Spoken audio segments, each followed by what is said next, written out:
What's going on, everybody? Welcome into Blazers Uprise Live. This stream is going to be a good one, so thank you for tuning in and making us a part of your Thursday night. We got two topics for today. One, we're going to touch on the Milwaukee Bucks win the NBA championship, and two, we're going to touch on the CJ McCollum. Might be able to trade him for a top 4 pick. There's a bunch of noise around that all of a sudden. Jason Quick went on 1080 The Fan today and said the Blazers have been offered a top 4 pick, so we'll speculate and talk about what we think that potential trade package is, and then we'll take your questions for the upcoming offseason. Eric has been driving all day. Where were you at, Eric? Oh, I was up at, took the kids to a zoo up in Tacoma, and then the day before we were at Great Wolf Lodge, so... Nice. That sounds like a fun trip. Eric just got back right in time to sit down with us for this stream. So, Eric, your thoughts on Milwaukee winning the championship? As much as our Suns fans in here are going to hate that I say this, I was really happy for Giannis. It's always nice when a really good dude like that wins a title doing it the right way. He stays in Milwaukee last offseason. Didn't request a trade like some were speculating, or as we see with Dame all this summer, media seem to be forcing him to want to be out of Milwaukee. He stays and wins it, and just seeing his reaction afterwards, that's what basketball and sports is all about. Just really cool seeing the emotion there, and really happy for some of those guys on the Bucks who have, like I said, done a lot of things the right way. Haven't really done anything to hate them or anything like that. So I think this was a much deserved title, and I'm happy that they ended up winning it. Yeah. They've been one of my favorite teams in the league outside of the Blazers, simply because it's a small market. It's a pretty solid fan base, in my opinion, there in Milwaukee. Of course, we're a Western Conference team, so I've never really had a back and forth with Milwaukee fans, but they have a pretty supportive fan base there. Giannis staying there. Giannis is kind of like Dame, in my opinion, a loyal player that stays with the small market, and hopefully that continues to be Dame. Giannis ends up getting it done. It was honestly, man, I was happy to see Giannis be able to win a championship in Milwaukee. Like that, just saying that kind of just sounds surreal to me. Like Giannis won a championship in Milwaukee, man, especially after the heartbreak last year where they just got it wasn't even much of a battle in the second round for Miami. Miami just dispatched them easily, and that was, of course, the bubble, so there was some kind of fluky stuff that happened in the bubble, but, their fan base had to deal with Giannis should go here, Giannis should go there, Giannis should leave Milwaukee, he'll never win a championship in Milwaukee, you can't win a championship in Milwaukee, yada, yada, yada. They had to hear all that stuff, which is kind of what Blazer fans are hearing now. They had to deal with all that stuff as fans of their small market team. So for their superstar to stay loyal and then actually get it done, it's kind of like if, Dame stayed in Portland and then got it done with the Blazers. So as a Blazer fan, I have to respect it, and it made me happy to see Giannis be able to get it done. Yeah, it was like, I don't remember. Toronto was a cool story, I guess. But there wasn't any, super emotional periods after that game, in my opinion. The Durant stuff on Golden State, screw all that. That was all. They don't even deserve to really celebrate that much because they should have won the championship. So, it pretty much for me, it goes back to LeBron winning in Cleveland 2016, the last time I kind of got emotional watching a player, celebrate after a title. Just the range of emotions. I wasn't expecting to feel that for Giannis, after the game was over, but I didn't full on cry or anything, but I was like, wait a minute, I'm starting to feel a little something here, This is really cool, I think a lot of people were kind of the same way, man. And Yeah. that's what sports are about, right? It's just like there's just something about seeing a good guy like Giannis get it done in Milwaukee. There's just something about that, especially considering where the NBA was a few years ago, where it was every season it was Cleveland and Golden State. And it was cool to see LeBron come home to Cleveland, finally win him a championship, so that was a cool championship as well. And then it's just like Golden State with their super team wins a second championship, wins a third championship, and it's just like there was nothing to feel satisfied about after Golden State wins those championships. It's like you knew it was going to happen all season long. It just felt like, I don't know. It didn't feel super meaningful. It's just like, well, they got KD, they got Steph, they got Clay, they got Draymond. They're just going to win it all. The Toronto championship was pretty cool. Seeing them win a championship, seeing their risk for Kawhi pay off. Yeah. The Lakers, screw the Lakers, of course. But it's just like seeing the super team win in Golden State, seeing the Lakers get LeBron James because they're in LA, then get Anthony Davis because they're in LA, and then win a championship. Like, that type of stuff, I never feel good about those types of teams winning championships. When it's like LeBron returns to Cleveland and wins it for his hometown, when it's Toronto taking a risk and winning their first championship, and then Milwaukee winning their championship, Dallas back in 2011 finally winning a championship with Dirk Nowitzki. Those types of championships I love as a fan, and kind of given the way the playoffs went this season, like, it seems like the NBA, despite all the super team stuff, it seems like the NBA might be trending in that direction where you're going to have more teams like that be able to get it done. Because if it wasn't the Bucks, it was going to be the Phoenix Suns after trading for Chris Paul, after being a lottery team the past year. You know what I mean? So I've always wanted more parity in the league, and now it's like a situation where if you're like, a number of teams can go into next season or go into this offseason feeling like, oh, if we just make a couple good moves, we can be the next champion. You didn't have that feeling when Golden State had that super team and had KD and Steph and Clay and Draymond, right? So that's what's cool about the position the league is in, is you have a lot of parity now, and small markets truly feel like they have a chance after seeing the two of the past 3 years. I know Toronto is a small market, but they're not, LA or New York or Brooklyn or whatever, or Miami. Seeing Toronto win it, of course, LA won it last year, but then seeing Milwaukee win it, I think it's helped the NBA in my eyes as a true basketball fan. Yeah, and then hopefully Dane was watching that and was like, man, that reaffirms his belief on how special a title would be in Portland, and make that want to become a reality versus wanting to leave here like some people seem to think he wants to. Yeah. But yeah, I agree. The parity is better. This is one of the reasons why Tori and I were so frustrated with the coaching this year, because you see a coach like Budenholzer, who's, I mean, he's been widely criticized the last couple of years for not making adjustments, not making any changes in the playoffs. And they actually sacrificed a couple seeds. They've been the 1 seed the last couple of years. They could have easily been the 1 seed and just kept playing the same way. Now, at times they did revert back to that style. It's hard to completely change in 1 year. But give him credit for actually trying new things and not going down without a fight like Terry Stotts did this year. Just went down absolutely laying an egg and not changing anything. Budenholzer actually went into the season, tried to fix the defense, tried to fix the offense, even though some of those offensive ratings in the regular season, defensive ratings in the regular season have been great for Milwaukee in the past. But he knew that didn't matter once you got to the playoffs. So give him credit for actually changing that. But at the same time, they almost lose in the second round, if not for injuries or if not for Kevin Durant's toe being on the line of a three-point shot, So, how much do they really need that coaching to matter?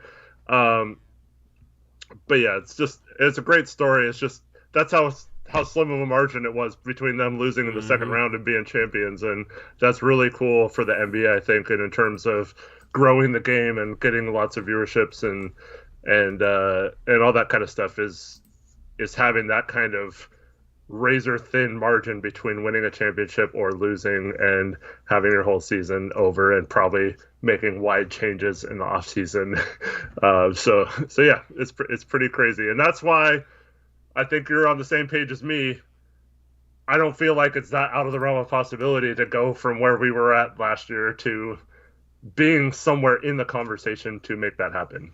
Yeah. Yeah, I mean, and we got the first part of that out of the way. I know people say, oh, well, the Bucks won with Mike Budenholzer. I mean, I feel like Budenholzer got a little bit too much hate. I soured on him a bit, but he was better this year in the playoffs than I think he was last year. I mean, that's just a whole nother debate that we don't really have the time to get into. But, I mean, with Chauncey, I have a lot more faith in us going forward into the playoffs, even if we have the same roster. So if we're also able to make roster improvements on top of that, next season, it could be a feeling of why not us? We have the superstar. If you can have, the pieces around him where you can look at the roster and say, yeah, that's definitely a contending roster, and then you have a good coach, which I think Chauncey will be.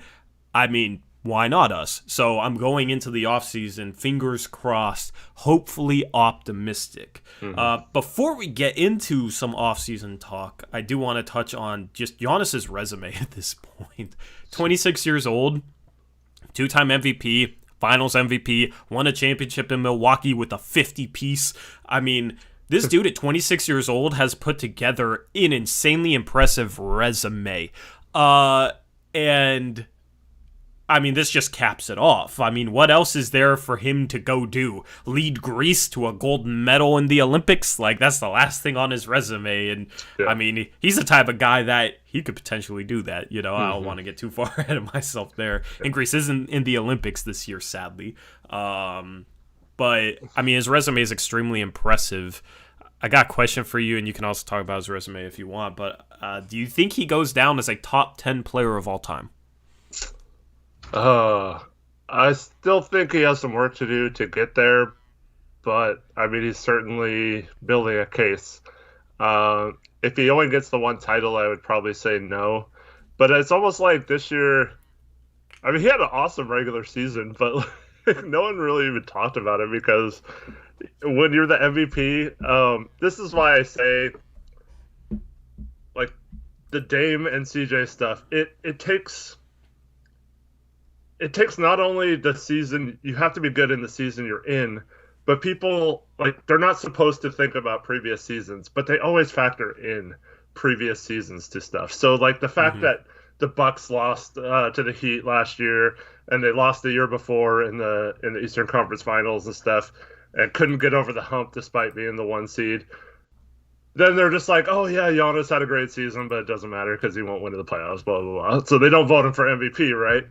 Yeah. Whereas, like, next year, they'll be like, yeah, Dame's great, but he didn't get job done, and CJ sucked in the playoffs. So, so, like, even if CJ was on the team and having, like, averaging 30 points a game, he might not get in the All-Star game or get certain accolades because he didn't really prove anything last offseason. Whereas, if CJ would have been averaging, like, 30 points a game or even, like, 26, 27 the year after he went to the Western Conference Finals and people are remembering him in that Game 7, like hitting all those shots and stuff, then he's probably an all-star that next season if he gets off to a good start. So a lot of stuff is just like voter fatigue or memory that they don't think that. So I think he gets downgraded a lot just because of, in the past, the Bucks have always underachieved in the playoffs. But now you can't say that anymore. They won a title. So,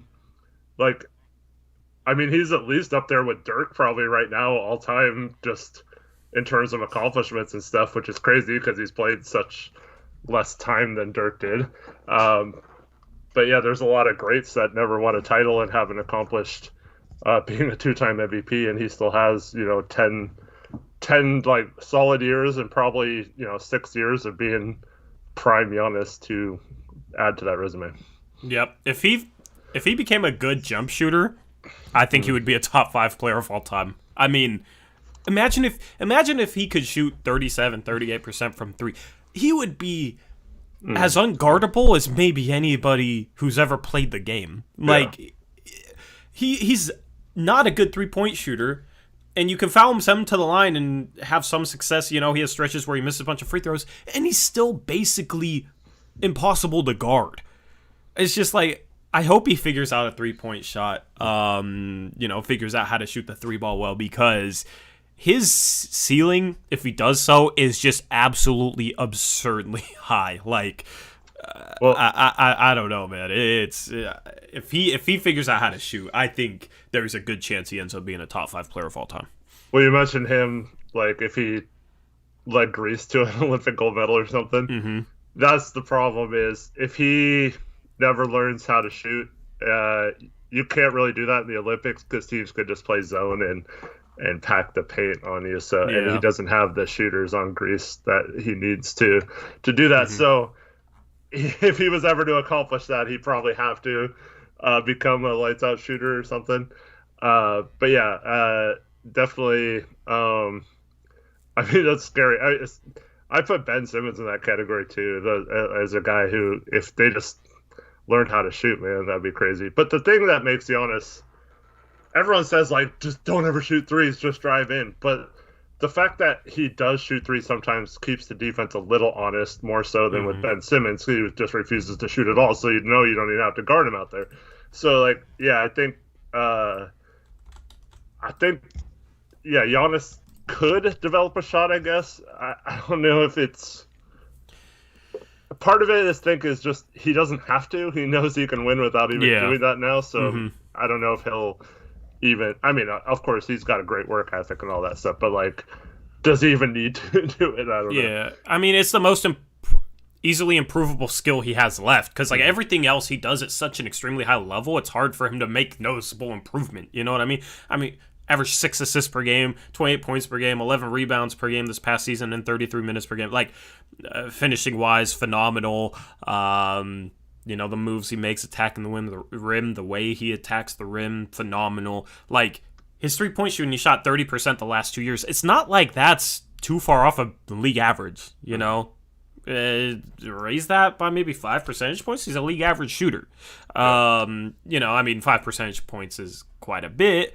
But, I mean, I don't know, man. It's like the one skill where it's like everything else he kind of has on lock. Mm-hmm. So if I'm him, I'm trying to figure out my jump shot this offseason. Because if you come back just the same player you were, but just with a jump shot, like, I don't know how anybody could stop him or contain him. And he becomes a guy that's averaging probably 35 points per game at that point. I mean, he's already averaging 28, 29. So if he figures out his jump shot, maybe improves a little bit from the free throw line, he gets to the line a ton, then watch out.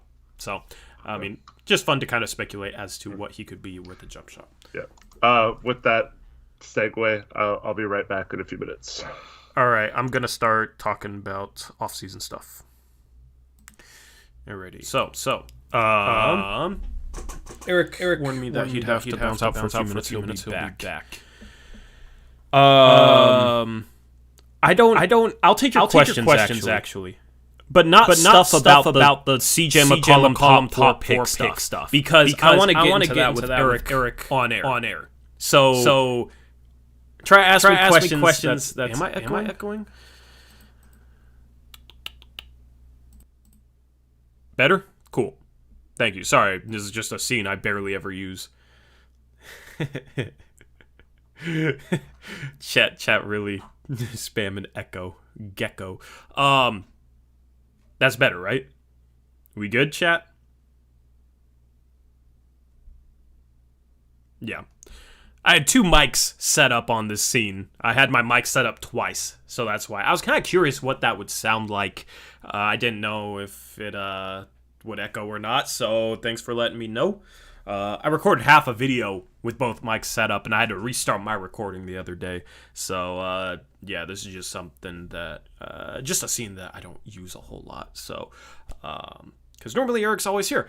Now, questions on the offseason, I'll take them, just not related to the thing that Jason Quick said today about the Blazers receiving an offer of a top 4 pick for CJ McCollum, because I want to get into that with Eric on air so that me and him can discuss that with you guys.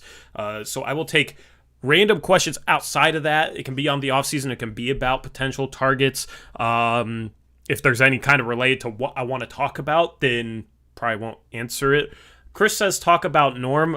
What do you want me to say about Norm? If you want to give me a question about Norm, I could answer it. Caleb says, most interesting free agent. For us, Kelly Olynyk probably. I think he gets paid more than the taxpayer mid-level exception, which is likely all we have to offer. But if not, he would be a great third big to have. Do I still hate the Ben Simmons idea? If it comes down to, in order to keep Dame happy, we have to trade CJ for Ben Simmons, you do it. You know what I mean? You do it. Like, I have questions about Ben Simmons. I'm not the biggest Ben Simmons fan. But, I mean, if Dame wants a shakeup, and Dame wants a better defensive player as his kind of number 2 guy, and Dame wants to play next to Ben Simmons, then you do it. Hamza, you don't know. You don't know, man. Priest says, your top trade targets video you left in bloopers. Yeah, so yesterday I released the latest video on the main channel on Blazers Uprise, which was 8 under the radar trade targets. If you haven't watched it, then after the stream, that's a pretty good video in my opinion. The first upload, I uploaded a file that was half edited, and the second half wasn't edited. So if you saw it, shout out to you for watching my video so quickly, and you also got to see what the product looks like before I edit it. It's like if you saw me without makeup. You know, I go hard for these streams. Definitely have to use a little bit. But yeah, so it was just a half-edited video. So appreciate everybody that's let me know that there was bloopers in that. Would you prefer to bring back Melo or Cantor? That is a poll question in the community tab. So I dropped poll questions in the community tab of the main channel. That will be an upcoming episode of Blazers Pulse. I haven't done one of those in a while, so there's probably a few of you that don't know what Blazers Pulse videos are. It's basically just where I post poll questions and then go over the results and say what I answer and whatnot. So one of them was, do you want to bring back Melo and or Cantor? So I will talk on that. Here we go. Eric's back. So I waited to jump into... Thanks. Yeah. I waited to jump into like the good stuff, okay? So let's just jump into it. Jason Quick today on 1080 The Fan said that the Blazers have been offered a top 4 pick for CJ McCollum. Now, this was completely out of left field and a big surprise because you wouldn't think that CJ McCollum would have that value. How do I want to phrase this? So I tried to do a little bit of digging. Obviously, I'm not like super plugged in, but this is just informed speculation, so this isn't anything concrete whatsoever. And this is kind of what I was thinking. If it's true that the Blazers got offered a top 4 pick for CJ McCollum, it was likely a situation where Cleveland was offering the 3rd pick and Kevin Love for CJ McCollum and maybe a future first. Mm-hmm. What are your thoughts on that? Well, I think we should have insta accepted that. Or been like, yes, we agree, but wait a second, let's find a third team to flip Love in the 3rd pick to, and then have our choice of whatever player we want, basically, from a lot of teams. Here's my issue with that. It's like, if it was easy to flip Love in the 3rd pick for like a better player than CJ, then why wouldn't Cleveland just go do that instead? Why would they want? Because they're stupid. CJ? I don't know why. Why would they? I mean, let's be real here. It doesn't make sense for them to trade for CJ. It makes 0 sense. Yeah. And we're speculating. I know some people are saying, why would he say top 4 if it wasn't Toronto? Well, he's not going to say exactly what number it was that it was offered. He's trying to make... But, like, I just... It's possible that they just think highly of CJ. And maybe they move off Sexton. Maybe the Sexton trade lined up. Maybe no one likes Kevin Love. Maybe it's just like they don't even want part of that.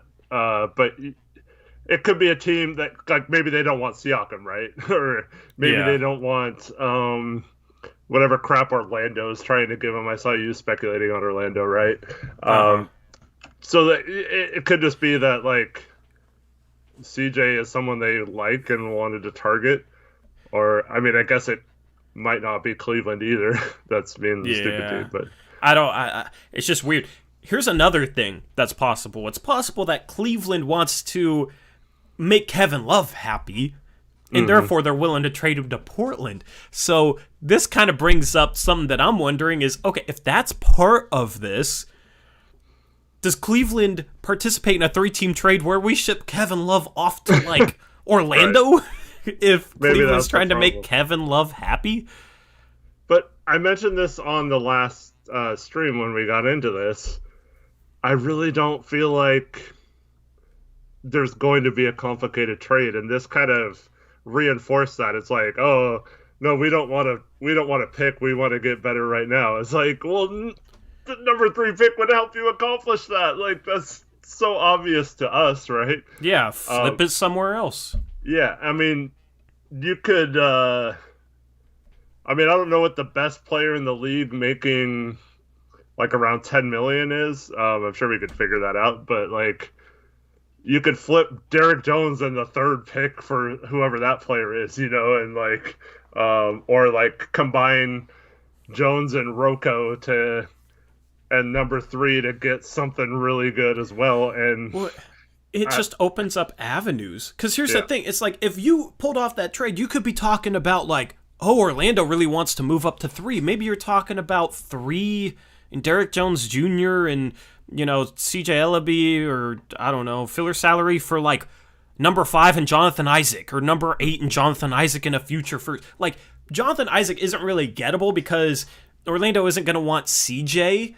And I didn't think that CJ would be able to fetch us like a high enough pick or a good enough young player where you could maybe start dialogue with Orlando on Jonathan Isaac. But like if you can get the 3rd pick and Orlando really wants to move up, then all of a sudden it opens up that avenue where, okay, maybe Jonathan Isaac is a possible piece that we could bring in. Now, I wouldn't necessarily want Jonathan Isaac to be like our big home run swing, like swinging for the fences. I like him, but I don't think it would necessarily satisfy Dame. Yeah, and it'd be a risk. He's coming off an injury, so I'm not saying necessarily that that's like the guy we should be going after or anything, but it opens up that is an option, which wouldn't be an option unless we do that first trade with Cleveland and get the 3rd pick. So that's the thing, is like being able to get the 3rd pick opens up a ton of avenues because it's better value than you could otherwise assume you could get for a CJ McCollum.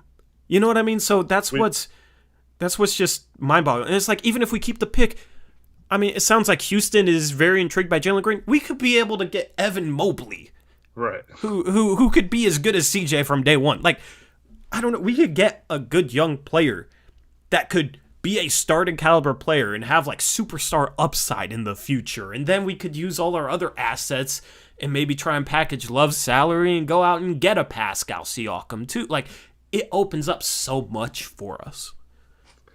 Yeah, so a top 4 pick in this draft, in my opinion, is better than any asset we've had short of trading Dame, right? Mm-hmm. So pretty much, especially in this draft, I feel like that would be a better asset than any basically player or pick we've had in the Neil Olshey era. So if you have a chance to get that, you take it and figure out what to do with it later. You don't sit there and say, oh, well, we don't really want to draft a young player and get stuck with it and then waste Dame's prime or whatever. No, it's not even guaranteed that player would come in and not be good right away. We've seen rookies in recent drafts especially come in and absolutely transform teams right away. I mean, Luka's the greatest example of that, but there's plenty of others that have had an impact right away on teams. So I wouldn't even put that, like you said, Evan Mobley contributing in year 1 and being, especially under good coaching and stuff like that, a good passer like that, he could come in and do it. I'm not saying that that's how they should go, but if that's on the table, I would rather just take my chances with that route, even if we got stuck with that pick. But like you said, it just opens up so many other trade opportunities. I don't know why you wouldn't even do that, or why you Yeah. wouldn't even say like, okay, we agree. Let's just give us a minute to find out like what we want to do with that pick or whatever. You Yeah. know? If that's not the route Olshey is going, Eric, I am officially, I'll put this on the record, officially anti-Olshey. Now, we don't know exactly what's going on behind the scenes, so I'm not saying if they don't trade for the third pick, I'm automatically anti-Olshey, but like hypothetically, if he didn't even try and flip sort out a deal where he could flip that third pick for something, or see if he could flip Kevin Love for something, and even like straight up, if he didn't see, I could see him declining it straight up if Dame's like, no, I don't want the third pick in Kevin Love. I want something better. Like, then okay, if you can't flip it for something else, then you end up saying no, even though it's probably the right deal. But if he didn't even explore avenues where he could flip that third pick, and he was just like, no, we don't want draft picks, so keep your third overall pick, and he didn't think, they're offering me the third pick, maybe I could turn that into a Pascal Siakam or a Jeremy Grant or something like one of the targets that we would want. If he wasn't even contemplating a 3-team trade with that offer, if that offer's on the table, then I'm officially anti-Olshey, because he has to get creative, and it's kind of been one of my critiques of him in the past is I wish he'd be a little bit more creative with making things happen. We're not necessarily in the easiest spot going into this offseason, so we need him to be creative. We need him to explore all possible options. And if the third pick is on the table, a possible option would be flipping it for a... why is my camera frozen? I don't know. I think I'm fine, right? Yeah, you're fine. That's a phenomenal face to be making for camera freeze. Hold on. Okay, well, I'm gone now. Hey, everyone. Weird.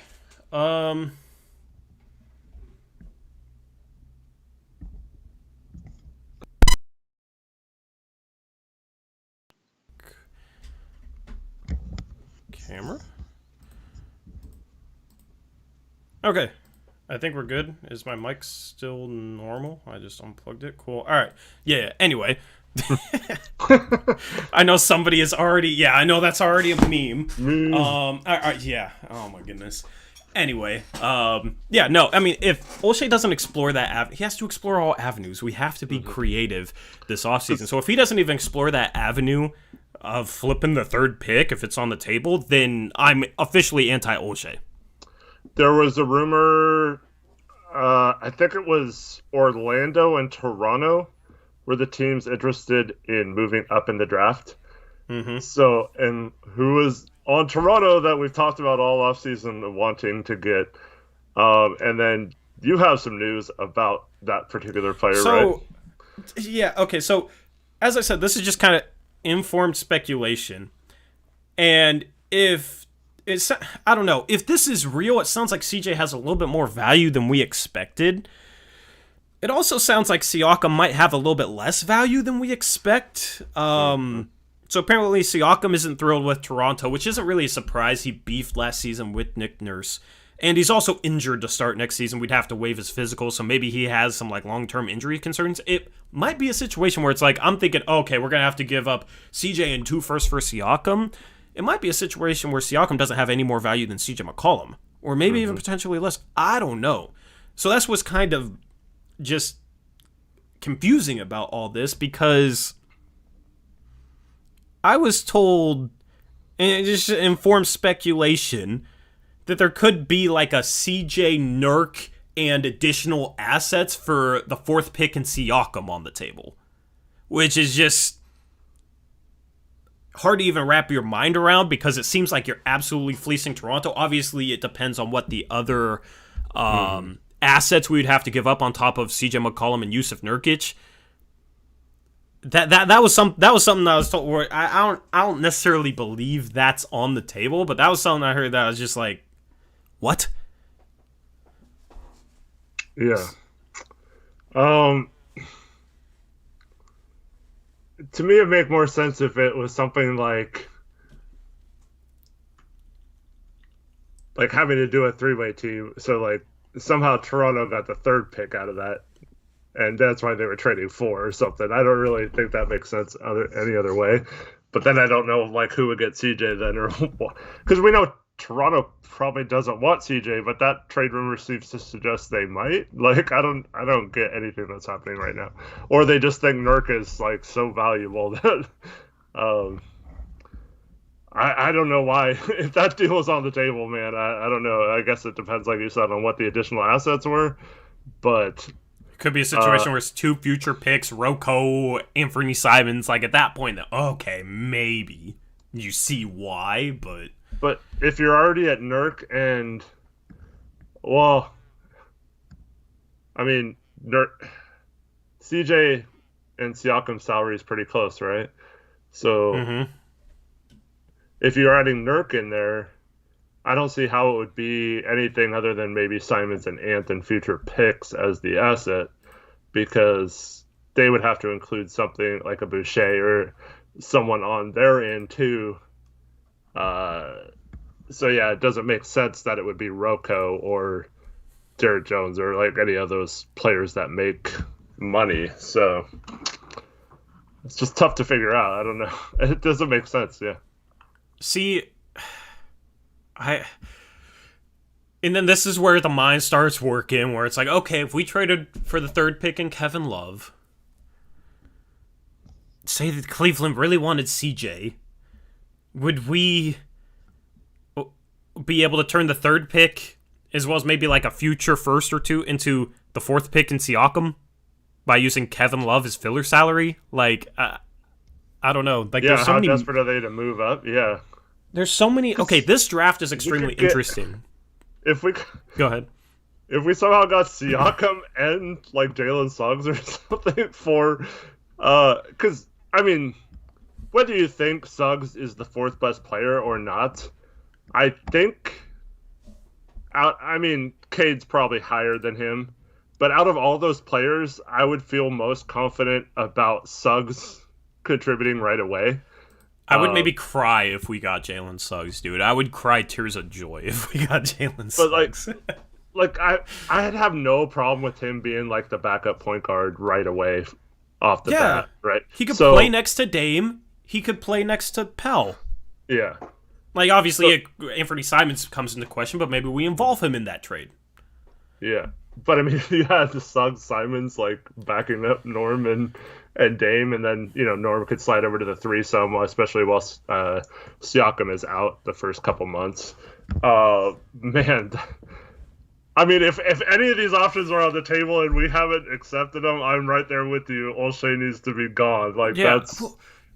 I'm hoping this is all just, like, some misinformation or something. Like, I don't understand any of this. Here's the other thing, Eric, and I don't know if you'd want to do this, but you could potentially package 4, like, if you were able to get Siakam in 4 for, like, Nurk, CJ, you know, maybe we trade with Cleveland first and then flip Love in 3 for Siakam in 4, I don't know, and give up additional value, whatever it may be.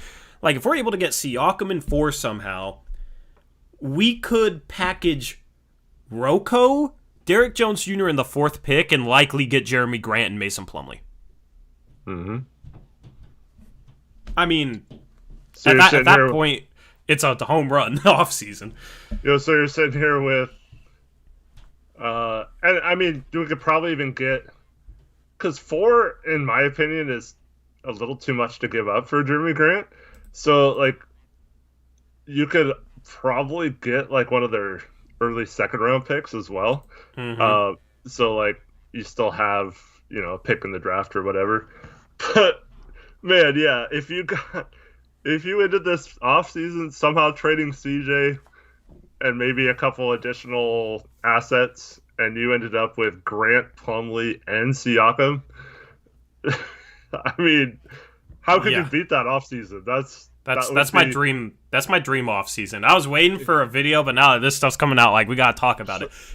Because Rocco and Derek Jones Jr. barely match Grant and Plumlee by like I think it's by like a couple $100,000. It barely matches starting in free agency, which you could do the trade involving the draft pick and wait for it to go through until free agency when the league calendar rolls over and players will have different salary amounts. In some trades that wouldn't work before will then work. So that's just kind of a CBA thing and how things are done.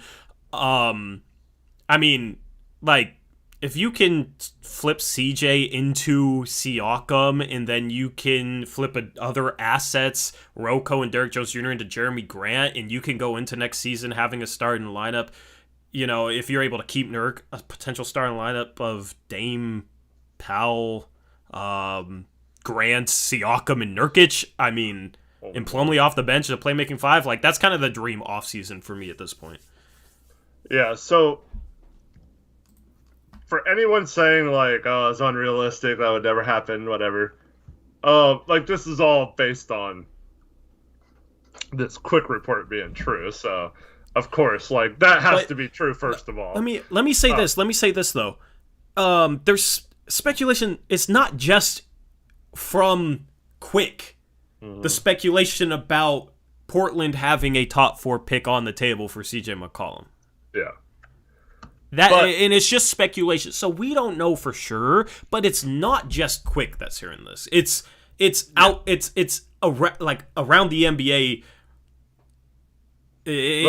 I don't know exactly how to phrase it, but it's not just Quick. So it sounds like there actually might be more to this. If it was just Quick, then I'd be like, I don't believe it, which is kind of how I was. But from what I'm hearing, I mean, take that with a big grain of salt if you want. Then yeah.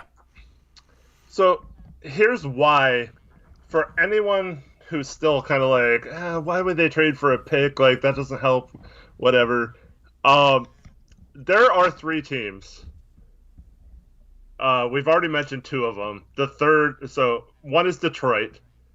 Detroit, to get 2 top picks, I know it was Detroit in the mock-off season, so I'm a little biased, but like if they did what I did in the mock-off season, from their point of view, that would be a home run.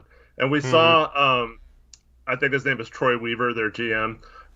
So we saw him in the draft last year. He takes Killian Hayes. And then later on, gives up Kennard, gets another first-round pick, and then makes a trade with Houston to get so they got 16 and 19 when they didn't even start with those 2 picks in the draft, right? So this guy wants these draft picks like that. He came from OKC, I believe, and he wants to acquire those assets. And I think on draft night, if you dangled the 4, I had another idea where CJ would go to New Orleans, and it made sense for all the teams, and then they would end up with the 10th pick, and then we'd end up with Grant and Plumlee and all that kind of stuff. But once the draft night comes around and you're like, wow, we have the 4th pick, you could have both Cade Cunningham and Jalen Suggs, or we have the 3rd pick and we're like, you could have Cade Cunningham and either Mobley or Green, whichever one doesn't go too.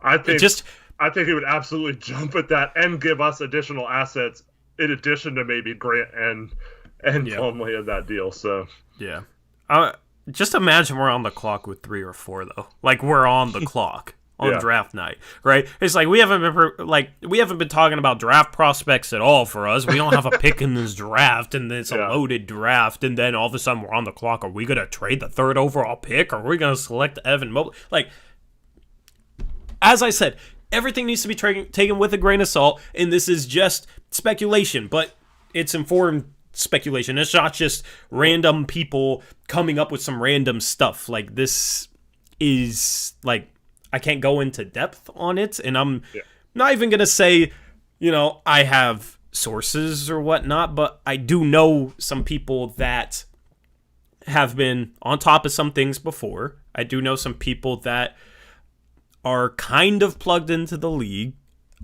and this is what I'm hearing from them. So I'm not, going to say who, I'm not going to say what, like, that's dumb, but it's informed speculation, and none of this is set even close to being set in stone. So I wouldn't, don't go on Twitter and say, "Oh, Torrey Jones said that the Blazers are going to trade for number 4 in Siakam." Like, this is all just speculation. This is all speculation, but it's informed speculation. There's a difference between random guy named Barry Bonds with a Z on Twitter speculating and trying to like guess a story right to get clout, and from what I'm hearing, which is kind of guys that have been right on some stuff in the past and are pretty plugged in. So I just have to make that like as clear as possible because I know like people tend to run with stuff. Mm-hmm. And I mean, the original Quick article did say we had multiple picks towards the top of the draft, so it wasn't just one of these options. It was like possibly that there are several teams offering. Before he said top 4, like I said, my speculation was going to be I could see New Orleans being frustrated with their last couple of years not making the playoffs, thinking that CJ is gettable for expiring contracts in the 10th pick, or not expiring contracts, but Bledsoe and Adams, 2 bad contracts, throwing the number 10 pick and a couple of future firsts. And then we reroute those picks to like a Detroit for, like you said, for Jeremy Grant and Mason Plumlee, something like that, which makes a lot of sense, I think, for all the teams involved. So I was thinking, like, yeah, that's probably the team right at 10 there. The New Orleans Pelicans want to make a splash. They don't necessarily need the 10th pick. You saw Phoenix take Jalen Smith in that position, and despite them improving a lot as a team, that pick didn't help them at all for that. So, man, you have teams like OKC who they struck out, right? They didn't get the Houston pick, and their own pick didn't land in the top 4 either. They have like 18 future firsts. They would give up so much and take on bad contracts to move up to like 3 or 4.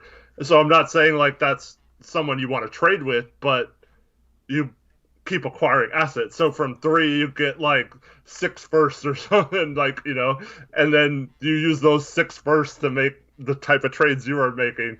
Like, there's so many ways you can do this without even needing salary necessarily to match contracts if you're just trading picks and acquiring first after first and stuff like that. So, and we could somehow even like get 3, trade it for a pick in the mid lottery or something, still get a great draft pick, someone who could be a home run pick in that range, like someone like a Kai Jones, like you love, right? And then get a couple additional firsts in the future as well, and then use those firsts to attach to, like you said, a Rocco and a Derek Jones Jr., and still get the players we wanted to get all along, plus add a mid-lottery pick to this equation. And then there's teams like Orlando who are desperate. They got 5 and 8. They were also hoping to move up into that top 4 who are said to be trying to move up to get someone to add to that young core they have. So there's so many teams like that would do so much more for that number 3 pick than we can trade CJ to those teams for, or even in a 3-way trade. So I think it's a home run if you figure something out to where you get one of these picks, like you just do it and then you worry about the rest later. Like I said, you try to maybe figure it out as a 3-team or a 4-team trade right away.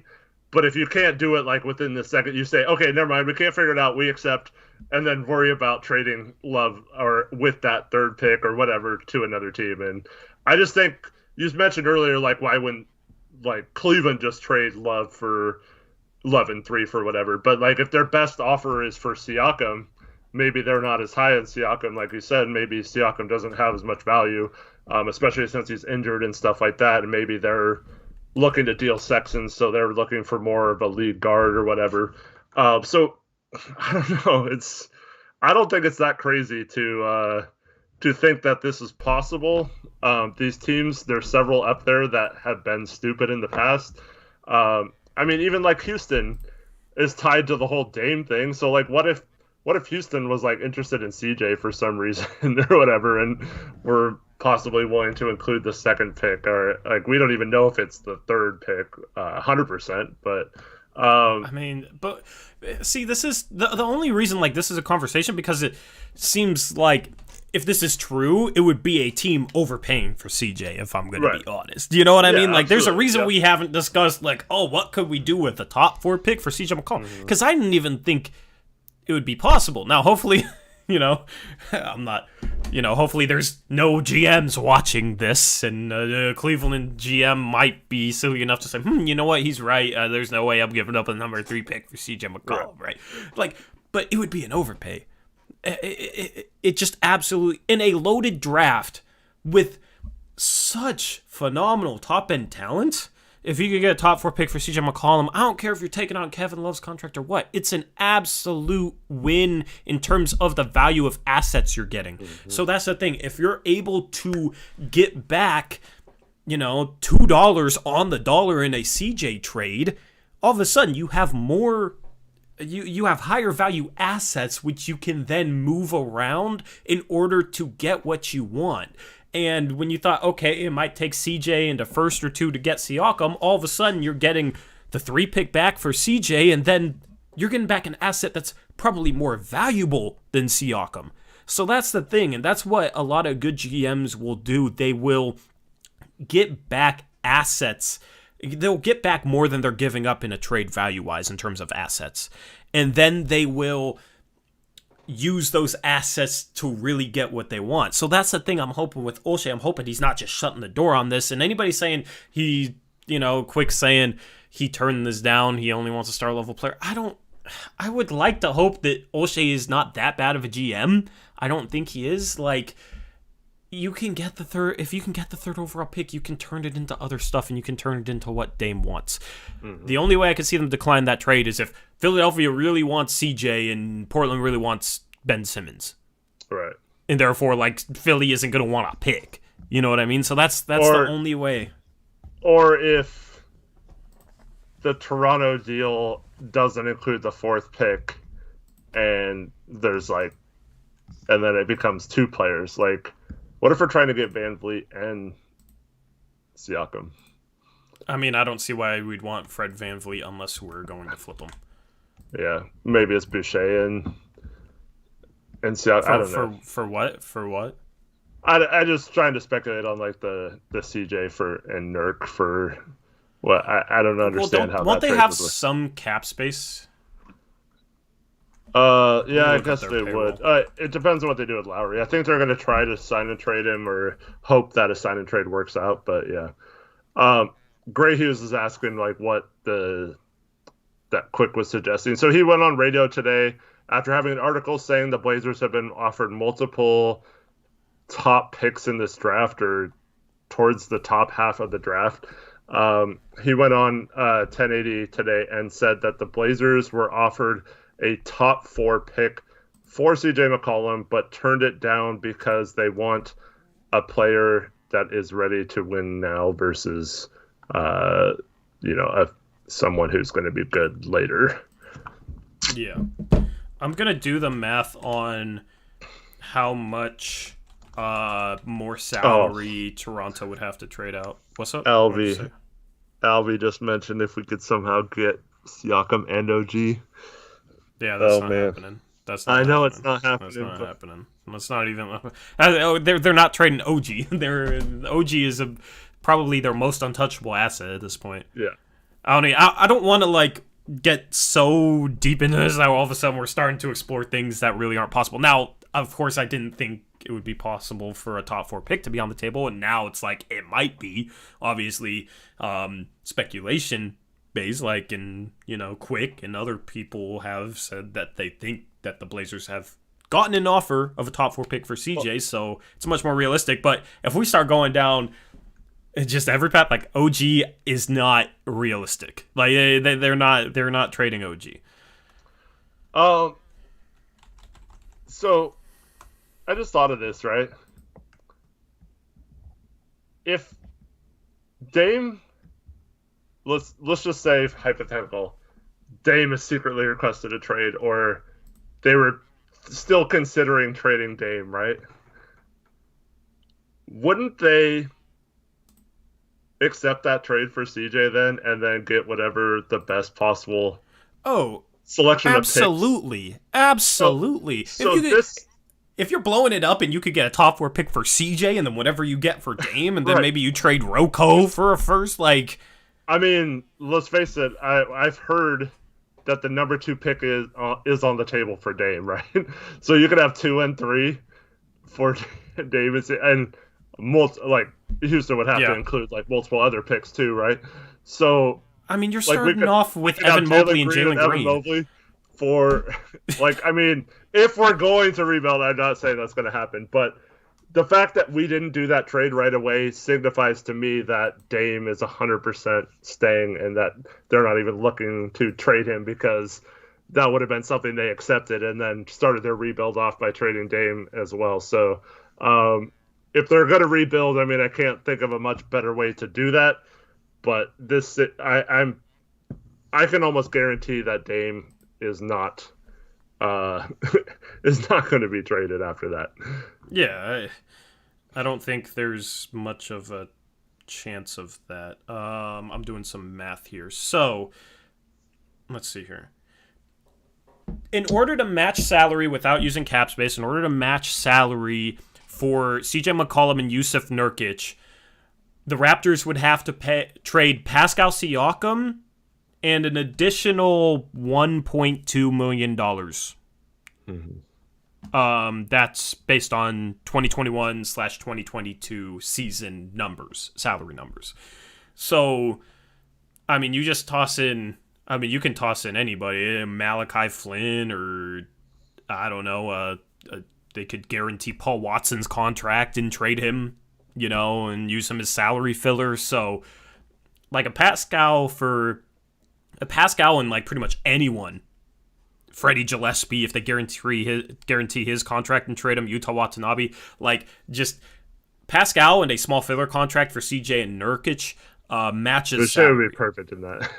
I mean, yeah, but, like, it's like if we're already getting 4 and Siakam in some sort of trade somehow, like, I highly doubt we're going to be able to squeeze more value out of them, because we're already at the point where we would have to give up more value on top of that. I don't see how we get Boucher. Mm-hmm.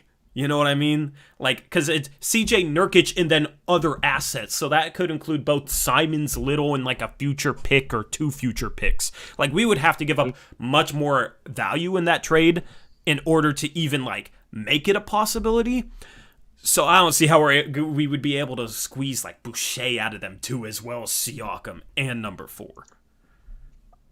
I just thought of this. So John Fan says, why would the Raptors want CJ? So they don't. Here's what's happening. The Raptors want to do that trade so they can flip CJ to Cleveland and get number 3 and Kevin Love. So they would trade number 4, but they would end up with number 3 and Nurkic. Well, I mean, at that point, and additional assets from us. But, like, yeah, so because it doesn't make sense for them to want CJ that badly, because they have VanVleet, they have theoretically a re-signed Gary Trent, right? So CJ doesn't make a ton of sense for them, but I mean, yeah, at that point you're just talking 3-team trade between Cleveland, Toronto, and Portland. You know what I mean? Like, that's the thing, is like, I don't know, like, it doesn't. Like, well, maybe they found there's parts of this that doesn't make sense to me either. Like, I'm kind of right there with them. So here's probably what happened. So Cleveland offered that, right?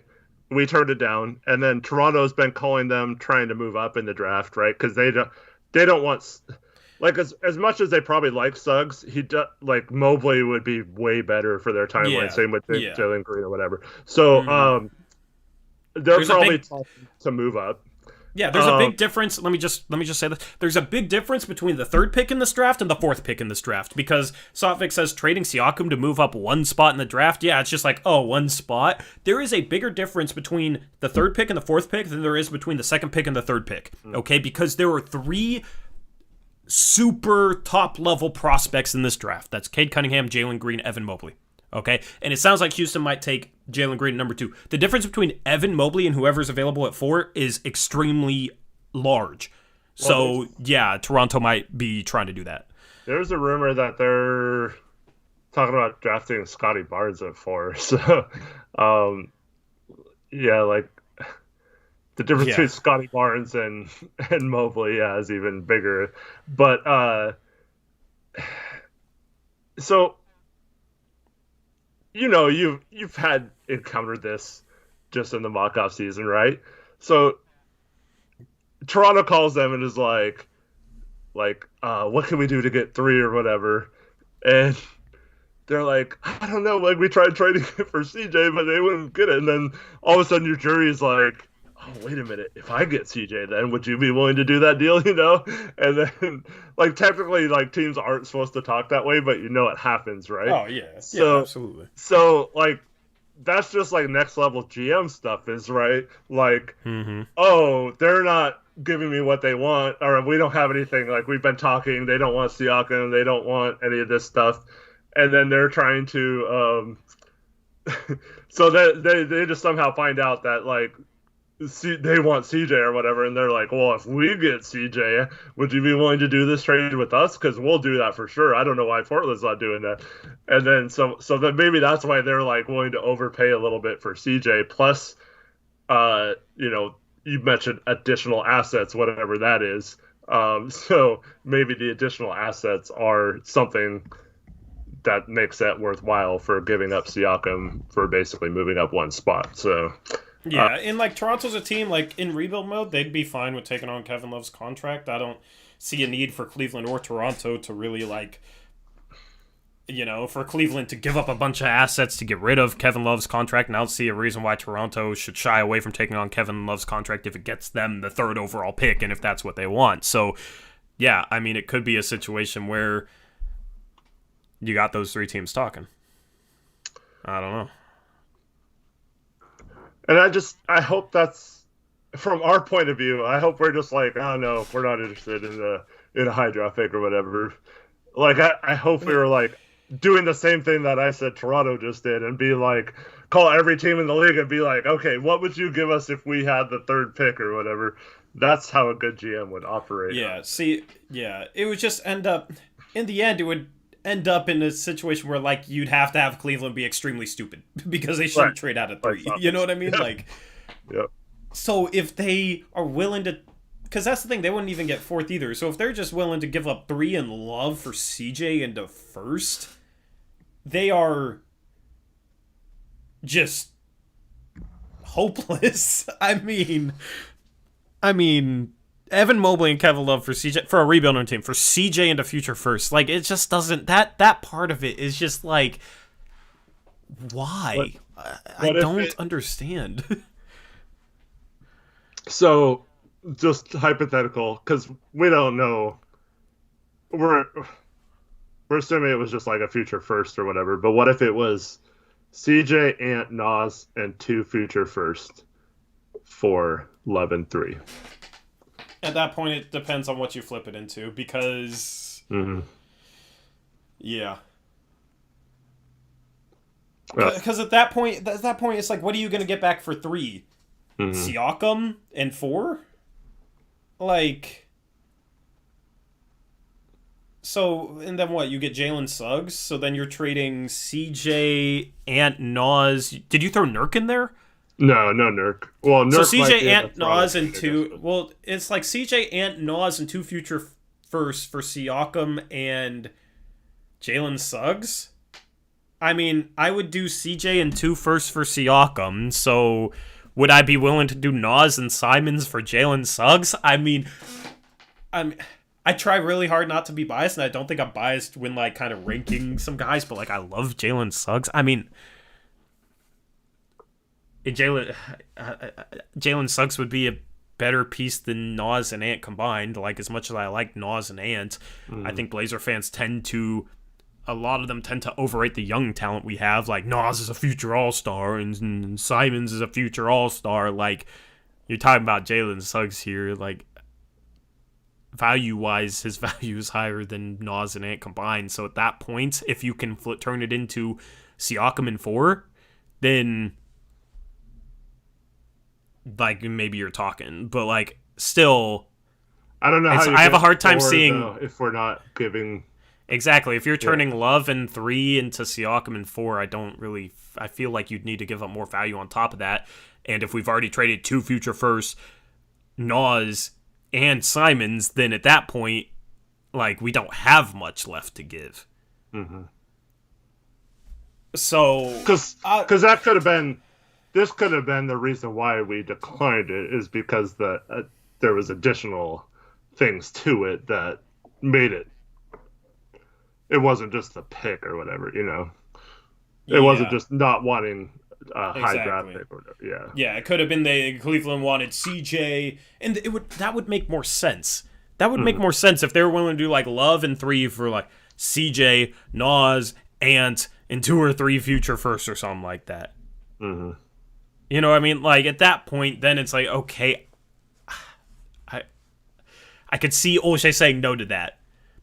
If we're going into, even if we're going into rebuild mode, if you're giving up future first, like, that's just such a weird trade. You know what I mean? Like, I could see us saying no to that because there's a bunch of stuff added on, and then people are like, oh, why did he say no to 3 for CJ? As if that's all the trade was.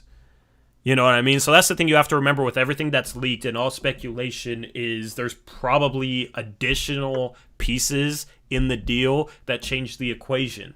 Mm-hmm. And that's basically everything is just so fluid with this. And I feel like what's most likely is none of the top 4 picks are traded. And it just ends up all those teams just, take who they want in the top 4. Like, I think that's very, very possible. Like, this is... that's the thing. You'll hear stuff, like rumors about stuff and teams talking about stuff and teams offering stuff, and then at the end of the day, they can't get a deal done and they just draft whoever. Mm-hmm. It's so fun. Like, I love hearing rumors like this, though. It makes it so much better. Yeah. Do you think there's a chance?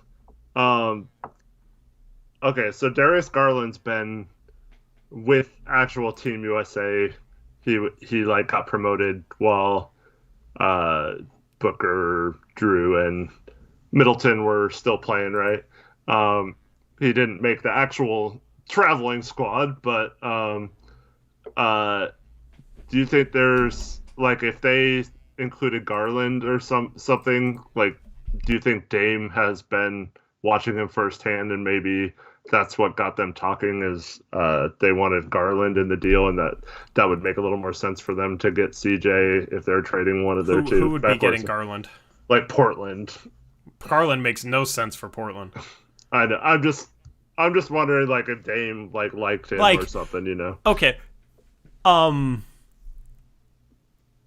Here's something we haven't talked about. If you're talking about a 3-team deal with Toronto, Cleveland, and Portland, Sexton or Garland could be going to Toronto. I don't see this being a situation where, like, Garland playing with Team USA has, like, Dame wanting him or something. I think Dame kind of realized, okay, undersized backcourt isn't working. Norm would come back and be our starting 2. Like, I don't know. Like, Garland would be the third guard off the bench. I don't know. It's kind of like you're trading CJ for... Because Garland has a ton of value, too. So it's like, I don't see them being able to squeeze the third pick in Garland. You know what I mean? Like, I don't think that's remotely possible that you are able to get them to trade both the third pick and Garland. Like, I was thinking if I mentioned if we were giving up Simons and Nas and future first or something. Yeah, no, still. I mean, Garland put up 17 and an efficient 17 and 6 last year in his second season. It's like hey, look, it's Alex Wolf. We're talking about how stupid Cleveland is. What does he have to do with Cleveland? He's a Cleveland fan. Oh, is he? Yeah. So, yeah, he's tuning in a little late for this one. But so that's the thing is, like, I could see Toronto having interest in a Colin Sexton, and maybe I don't know. I don't know. Like, that's the thing is you can get so convoluted with it. I'm trying not to, like, run too far with it, but it is fun to. I'm right there with you. It's just like this is just there's parts that just don't make sense to me. Yeah. That don't make sense. So I don't know, but it's fun that we're able to discuss this. I don't know, man. I don't know. It's like fun, but it also gives me a headache trying to think about it and like make sense of it. Yeah. Did you see the other thing that was reported about what Dame said? What? I don't know if this is true or not, because I think it was the stupid source that NBA Central has that's like never accurate. But Oh God. actually, I think he quoted Quick. This might have been in the article actually. Click on it. Let me try to find it. Oh, Steven Adams is becoming a stretch big too.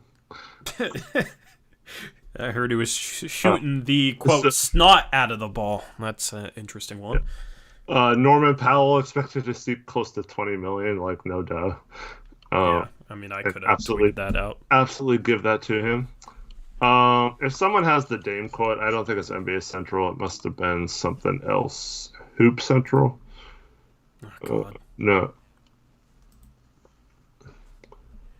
Just have the Dame quote about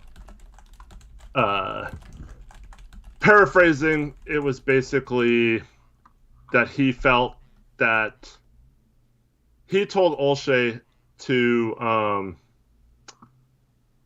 get players that want to win because he felt like there were certain people, it didn't say players or coaches or whatever, he just said like people that weren't as upset about losing in the first round as he was, and he wants to surround himself with players that with more players that he was losing sleep over it, and he wants more players that are like him instead of. So yeah, here's the quote. Thanks, LaMelo. Lillard literally lost sleep over the Blazers' first-round loss to Denver this season, and he wasn't sure everyone else in the organization was as pained as he is. So he wants Olshey to surround him with better players and more of them. And real quick, once again, if that's true or if that's a quote from him. He's wanting Olshey to do it. He's not saying he's mad at Olshey, because I'm pretty sure him and Olshey are like, he thinks Olshey is more like him than most people do. So he wants Olshey to get him more players like that. He wouldn't be saying that if he didn't want Olshey to be the GM, right? Yeah. And yeah, Olshey would be gone. I think obviously that's a shot at Stotts. I mean, Stotts absolutely mailed it in.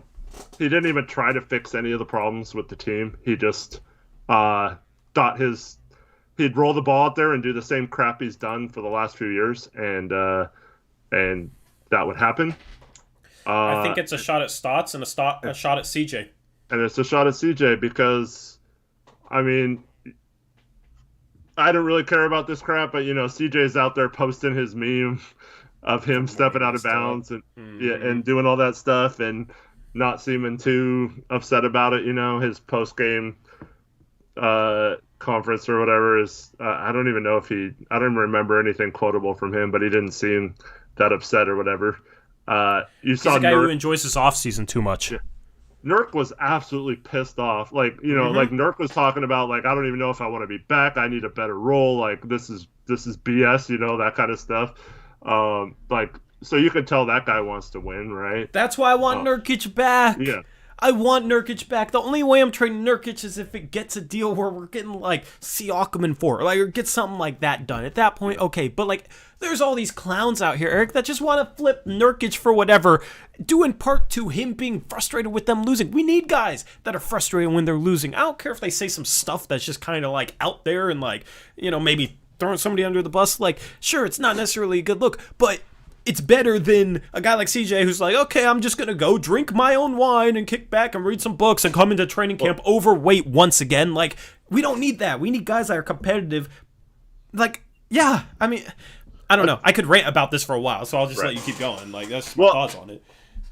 Let me just say, I feel like CJ has a good work ethic. He just, like Dame says, might not, winning or losing might not be the most important thing to him, right? You don't see him get too emotional other than if it's himself doing a crazy move or, breaking someone's ankles or something. Yep. Then he goes all crazy, right? But like when the team loses, you don't see him like all mad hardly ever, or when other players have success. I mean, he does cheer and stuff, but he's not like, he's always doing that thing when he hits a three and he's like, like pumping up the crowd, and like, like he doesn't do that for other people that often. So, yeah. So, in my opinion, I've said this all along. For those that have watched this show, Dave is not mad at Olshey. And the reason for that is up until the point of this Denver series, Dame thought CJ was his man, that they were a good backcourt, and that they would get there together, right? They got to the Western Conference Finals together. He thought, CJ took over for him. Dame had a horrible Game 7. They still won because CJ went off, right? So Dame's thinking after that season, oh, CJ stepped up when I went down. So that's a guy I can count on. And we're like, he's not as good as me, but like he's someone I can count on in the trenches to do that. And then, the season after that, they have injuries. But then this season, like, I think Dame became aware that maybe, like, it's not like a negative thing. It's just like them together maybe not is the best thing for that. And so Dame, through all these comments, he's not saying, oh, me and CJ are the best backcourt, me and CJ are going to win a title or whatever. It's all about, like, Dame wanting better and stuff like that, right? Yep. And same with Olshey's comments. He's always been like, oh, Dame and CJ backcourt, I'm never breaking them up, blah, blah, blah. They're the one of the best backcourts in the league. Olshey's not saying all that. He's been saying, oh, if it makes the team better, we'll look into it, that kind of stuff. So all these people who have been saying for years, or for the past like 5 years, oh, Olshey's been terrible, he's held on to CJ too long, blah, blah, blah. Dame's going to leave because Olshey never makes a trade and never takes a risk. Well, that's the reason why Dame loves it here so far, is because Olshey has done what he wanted. He wanted to keep CJ, and this is the first offseason where Olshey is now free to be like, hey, if you want to trade CJ, show me what you can do. Bring me a better team. I don't care how you do it. I just want to play on a better team. And to not give Olshey the chance to do that when he probably couldn't do that to keep Dame happy until he signed his max extension, right? And even then, like, superstars can still ask out. It's not like we can just hold him hostage if he really wants to leave Portland. So you can't just do stuff to make Dame mad up until this point. So I believe absolutely people are wrong at the wrong person in all this. They shouldn't be mad at anyone, really. It's just a case of a perfect situation with Dame wanting CJ, and also during the time 2016 to 2019, the Golden State Warriors had Kevin Durant and Steph Curry and Klay Thompson and Draymond Green. It wasn't until the end of the 2019 season that those guys started getting hurt and stuff like that. But at the time, it was a foregone conclusion, like we talked about at the beginning of the show, that that team was going to win the title. And they almost lost to Houston, and they ended up losing to Toronto the next year, so that didn't end up being the case. But to go an all-in move for, say, Kawhi Leonard when he had 1 year left on his deal, he didn't play the whole previous season. We didn't even know if he would report because his uncle was saying that he wanted to go to LA or New York or whatever. And to risk that all to trade CJ, that's not a smart all-in move, especially if Dame didn't want that and would have been mad that we traded CJ for that. So yes, it might have worked out for us, but to keep Dame happy, I feel like that was the right move. And now we're seeing all these comments like Olshey would be fired. He would not be the GM if Dame hated him and wanted him gone and was unhappy because of him. Yeah, I mean, you went on a really good, last stream. You explained this extremely well. And I need to clip that, by the way. You should clip that, because I was thinking about uploading it to the main channel. That kind of, it was like, I think 12 minutes you kind of talked about this. And I agree. If you pay attention to the way Olshey talks and what he said, it kind of matches what Dame has said. You know what I mean? It's like now all of a sudden at the same time, it's like it doesn't really seem like Dame's believing in himself and CJ anymore. And at the same time, neither is Olshey. Like, I think Olshey's number one responsibility as GM has been to keep Dame happy, to do what Dame wants. And that's the thing that a lot of people that are hating on Olshey aren't thinking about for whatever reason. It's like, Olshey wasn't willing to trade CJ. It's like, well, what if Dame wasn't willing to trade CJ?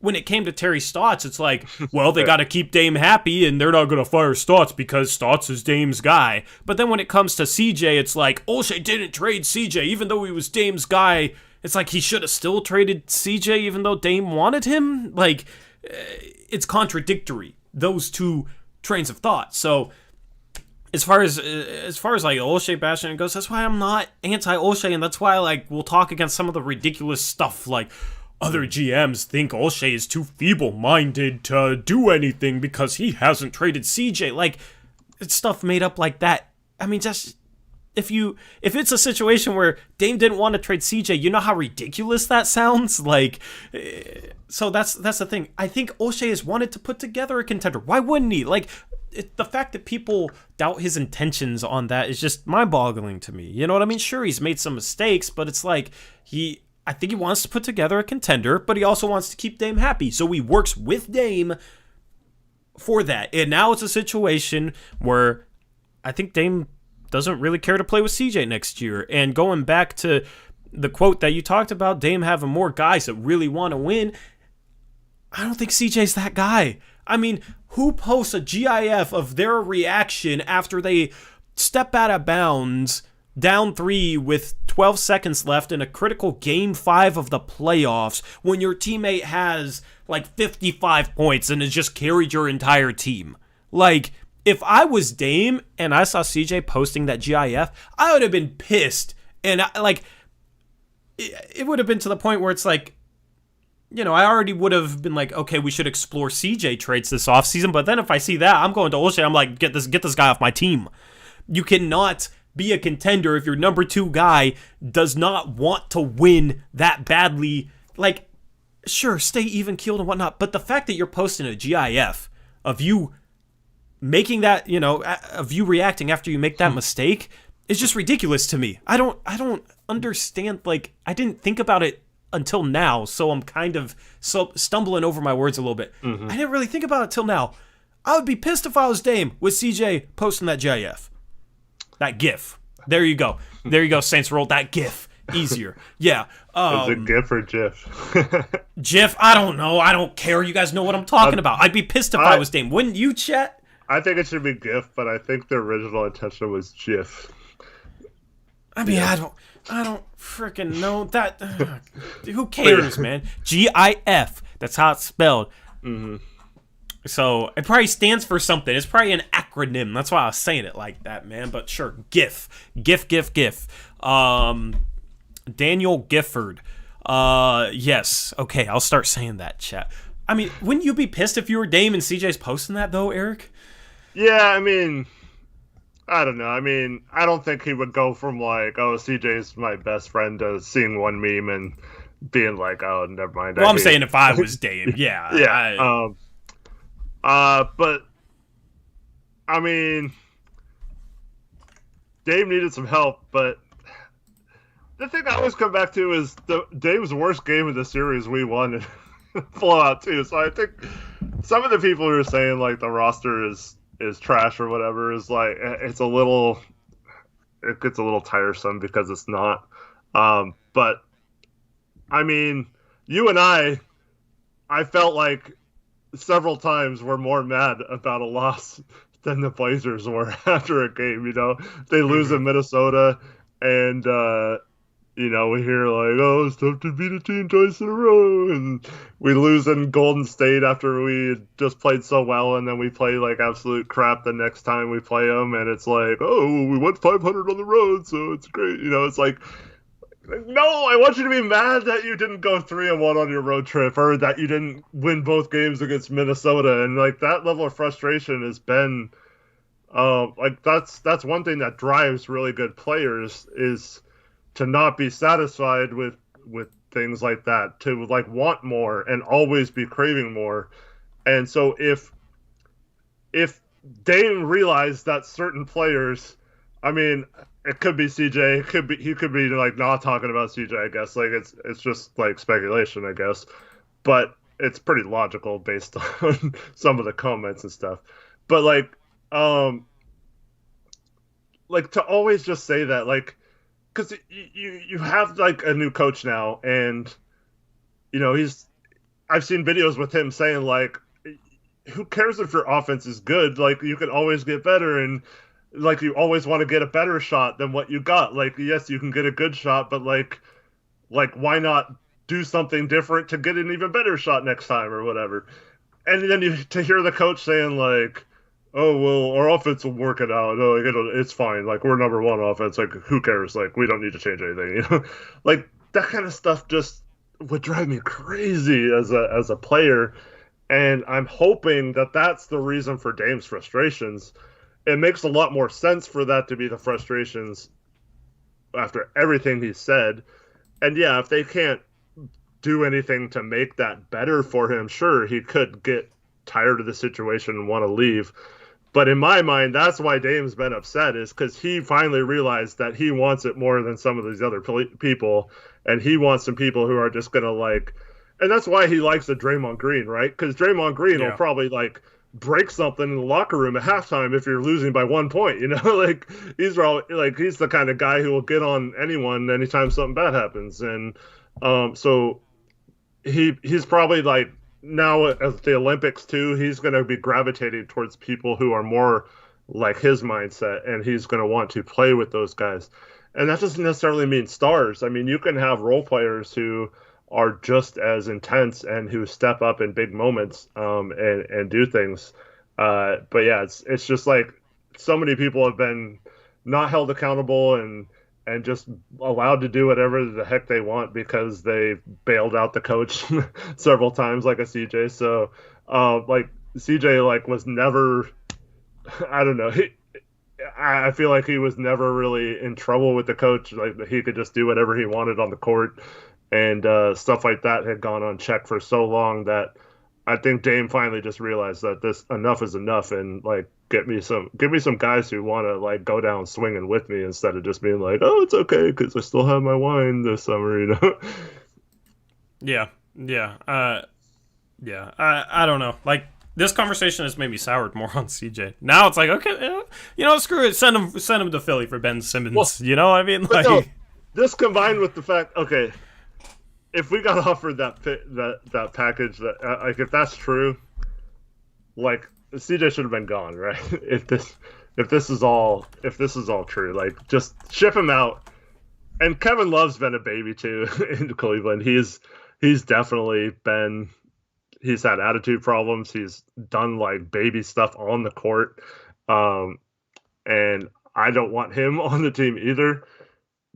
So maybe that was a thing. And then you saw him leave Team USA too with like a calf issue or whatever the heck it was. Like maybe there was a case where it wasn't necessarily the pick. Like Dame was just like, no, I don't want to play with Kevin Love. Like I was just around him and he was like a diva the whole time, and he thinks he's better than he is. And I don't know if that's the case, but that could be a factor in why they declined that sort of trade as well. But as we talked about, that's why you use his contract and the number 3 pick to get what you actually want. And if you can't do that, then I think your GM skills are terrible. And that's why we both agree that if we find out that these kind of deals were on the table and we end up with like Tobias Harris straight up for CJ or something like that, Yeah. I just think that's going to be such an indictment on Olshey, and I will be fully against him remaining the GM. So I really hope. I mean, I want Cleveland to be that dumb, but if they are that dumb, it better not be a case where we're even dumber, if that makes sense. Yeah. Eric says Dame shouldn't be acting like the GM. Eric Olson said that. I mean, keeping him happy and him acting like the GM are different things. Like, Olshey working to keep him happy and, like, running moves through him and then making decisions based on what Dame would want isn't quite like Dame acting like the GM. And that's the thing. You have to keep your stars happy. Like, that's a part of it, you know? So, and Dame doesn't seem like the type where he, like, completely tells Olshey exactly what to do. Like, he lets Olshey have responsibility with it. But, like, when it comes to a guy like trading CJ, Dame's input matters.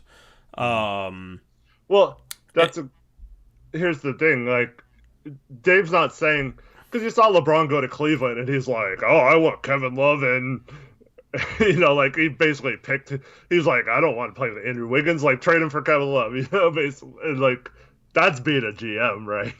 Yeah. As a player. Whereas Dame's just saying, get me some guys who want to win. He's not saying, like, go get me, I want to play with this guy, and this guy, go find a way to make it happen. He's just saying, like, get me some guys who are like gonna, like, at least go down fighting with me and, like, do that. So, yeah. Yeah, I mean, yeah. Ernesto said we shouldn't trade for Kevin Love no matter what. Disagree. If you can get back the third pick, you do it.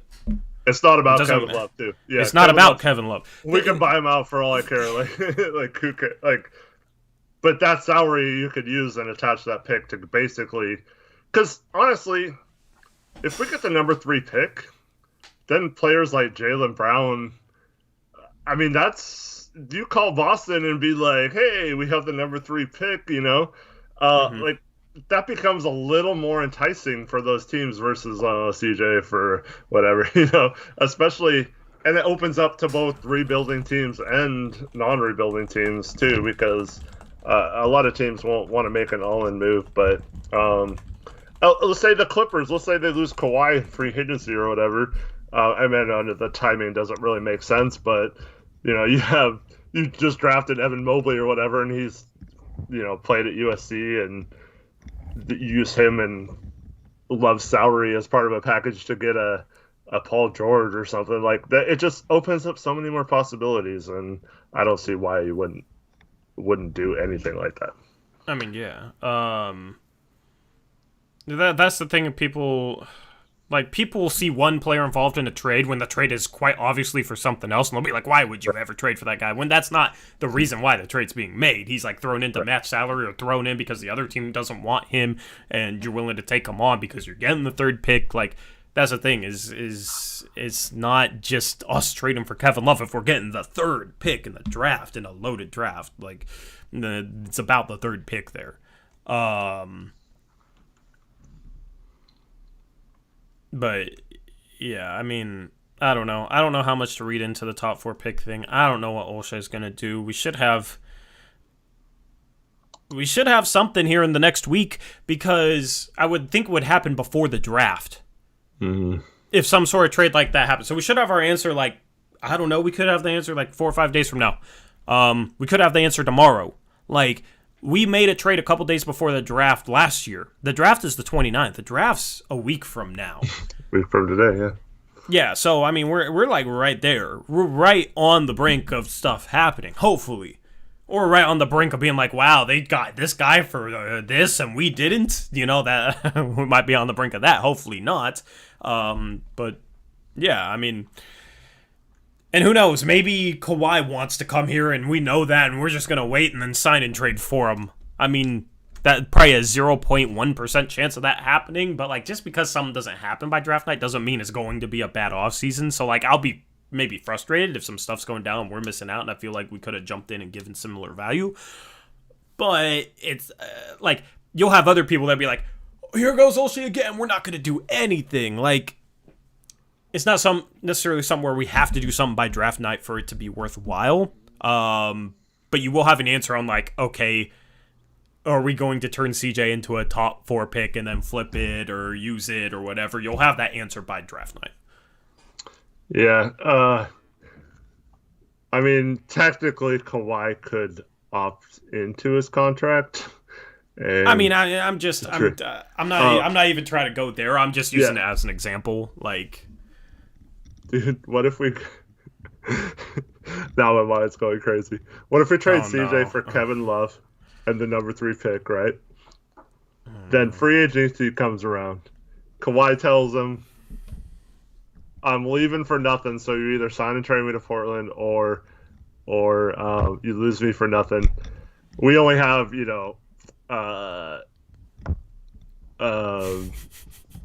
Love's contract that matches, right?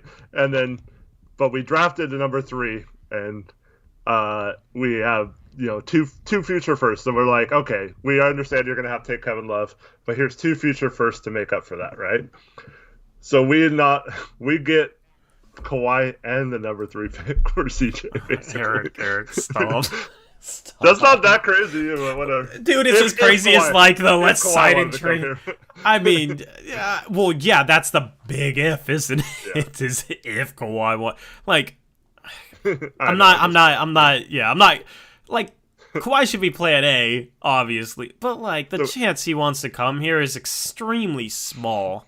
Like, obviously, we got Mobley and Kawhi, dude, for CJ. Eric's in Dream World chat. Eric's gone off the deep end now, man. He's gonna start talking about sign and trades. He's talking, bro. Wait. You're talking about sign and trades, Eric. Since when do you talk about sign and trades? Let me ask. Where are we gonna sign and trade Norman Powell? Let me ask you a question. If you're the Clippers, would you rather let Kawhi walk for nothing or take on Kevin Love and get 2 future firsts? I don't think that's a tough question. They might just say. I mean, you have cap space. Screw you. Like, you're walk. Like, just walk then. They might not even walk. Yeah. I mean, that'd be so hilarious if we had a sign and trade lined up for Kawhi Leonard, but the Clippers wouldn't accept anything from us. So we would they're just like, no, screw this. Like, we just go sign somewhere else because we refuse to. Portland or something. I mean, at that point, then you're talking Rocco, Derek Jones Jr., Nas, and Ants, and LOE, and maybe that matches. I don't know if it would, but I mean, that'd be so funny. Yeah, we're going a little bit off the deep end.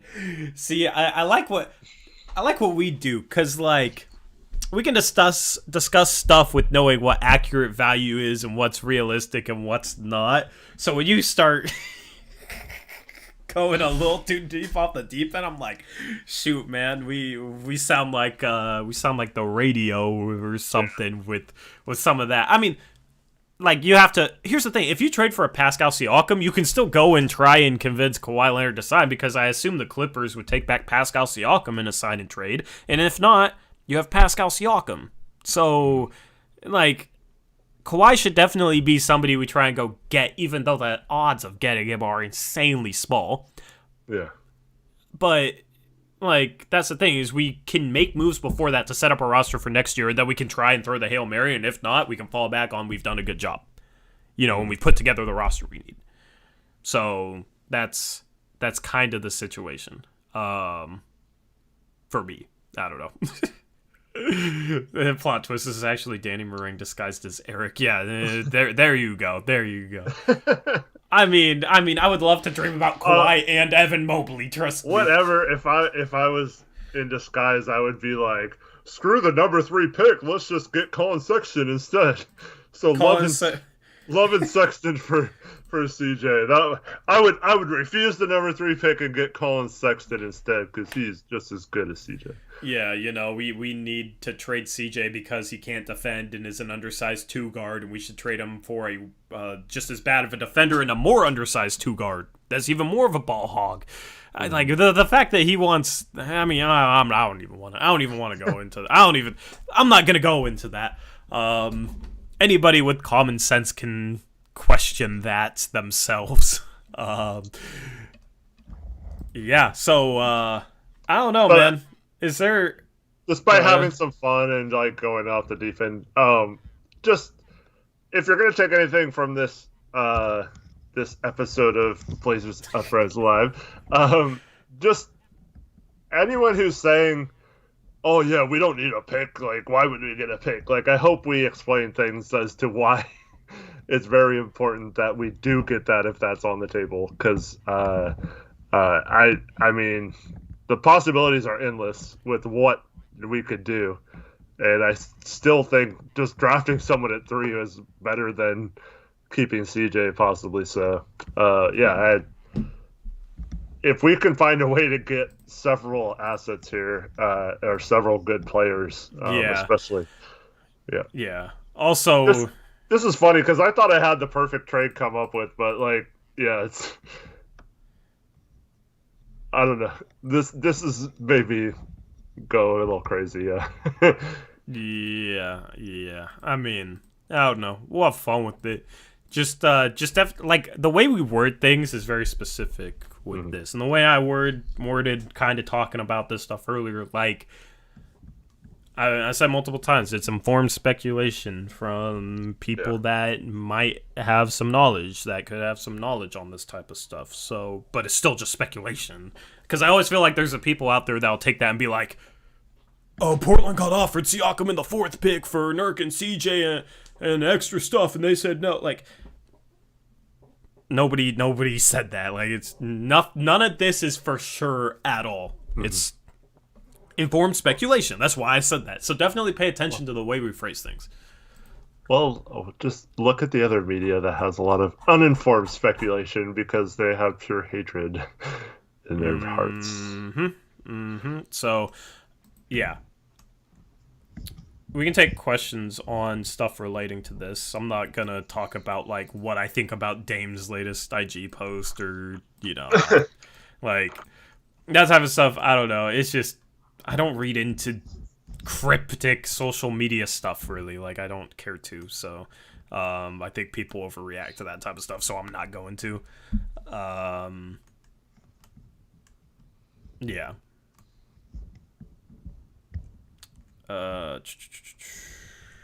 Also, so you mentioned the sign and trade thing, right? Mm-hmm. So I forgot who it was, but I saw something that the Lakers and I forgot what team it was, but some team Can you have had hold discussions. on, is your mic like? Are you holding it or? Sorry, yeah, my bad. I'm sorry. It's been rough for a little bit. Good. So the Lakers have had discussions with this team about trading. Oh yeah, it was the Wizards for Westbrook. So the Lakers and Wizards have had discussions about a sign and trade involving Talen Horton-Tucker, a sign and trade with Dennis Schroeder and Kyle Kuzma or something for Russell Westbrook. Mm-hmm. So that's how you know whoever reports that, whoever says that stuff, immediately just know that that person is full of crap. They have no sources. It's completely untrue because you can't just sign and trade them. Like you can't just be like, okay, this summer we want Russell Westbrook, so we're gonna sign and trade Chris Paul or Dennis Schroeder. We're gonna just sign him to whatever and trade him to the Wizards. Like Schroeder has to agree to go to the Wizards and all that stuff. Like it's just that's not how trades work. So anyone saying that those are the type of discussions and involving sign and trade, if you want some reference on this, I'd love to clip the minute we saw the I think it was during the Rocco trade stream where we found out that Milwaukee was possibly trading for Bogdanovich, and we were like, wait, free agency doesn't start till Friday. How does that even work or whatever? Mm-hmm. But like, Woj and Shams were talking about it and stuff, so they're like, I guess, like, but that doesn't make sense. Is the NBA just going to allow it because it's a short off season or what? And then we find out later that no, those teams weren't even allowed to talk about Bogdanovich at that time. So anyone who's saying that, like Tori and I have been right about that kind of stuff all the time. So just be on the lookout for reporters who think they have inside information. Or I know I was joking around about the Dame to Houston thing, but like, why would the Houston Rockets or the whatever, like people like Barry Bonds and who list like 5 crappy teams that like why would Dame want to leave the Blazers to go play on a crappier team somewhere else? Like that makes no sense. Just watch out for that kind of stuff right now, especially if it involves a player that's going to be a free agent. It can't happen until August 2nd, so don't even like consider those guys as a source. Yep. I had a couple questions on Bradley Beal and Zach LaVine. I don't like. Isn't the point of trading CJ to not get back a poor defensive shooting guard? Like, aren't we trading CJ because he is a poor defensive shooting guard and we want to slot Powell into the two and we want to get better defensively? So, like, guys like Zach LaVine and Bradley Beal, I don't understand unless you're just doing it to keep Dame happy. But it's like you'd have to give up assets on top of CJ, and the reasons you're trading CJ in the first place are the reasons why you shouldn't be trading him and assets for like a Bradley Beal or a Zach LaVine or Colin Sexton. So like guys like that, they're not on my radar. Yeah. See, that's the thing. It's like why wouldn't like if the Cavs want a shooting guard, why wouldn't they be offering 3 and Love to Washington? Like, if you're Washington, like for Beal, if you're Washington, I mean, you have to consider that. You know what I mean? Like, that's being able to get Evan Mobley back for Bradley Beal. Like, if you're hitting the rebuild button, that's solid, in my opinion. For both teams, I guess it's better value for Love and 3. I still wouldn't do it for Cleveland, but. I mean, we're talking about a team who just traded for Russell Westbrook. Who knows what the heck? Like, yeah, you know what I mean? Like, I don't know what their like plan is. We're talking about all these dumb teams that don't make any sense at all. I don't know. I would have capitalized on Beal a lot sooner than they have. Who knows if they trade him this summer? But I mean, if you could get Beal for CJ without giving up much else, I mean, I would do it if we had to. But like you said, it doesn't make a lot of sense. Even though Beal's a better player than CJ, it doesn't really change things too much. Yeah. So, LaVine is not 6'7", by the way, William. I don't. Zach LaVine height 6'5". Let me look at his draft day height though. Like draft combine height without shoes. Let's see here. Combine measurements. Here we go. LaVine. His height without shoes is 6'4.5". I wonder what CJ's height without shoes is. Well, I think all the measurements now are official without shoes. Yeah, I mean, but like that's like rounding up half an inch. You know what I mean? CJ was 6'2.25". I mean, CJ's was 6'2.25", and he's rounded up to 6'3". So I don't know. That's the thing. I like looking at the combine and like seeing the. CJ was like 5'8" as a freshman. True, CJ might have grown another inch. I don't know, but like Zach LaVine is 6'4.5" without shoes, so he's not 6'7". I don't know where you got 6'7" from.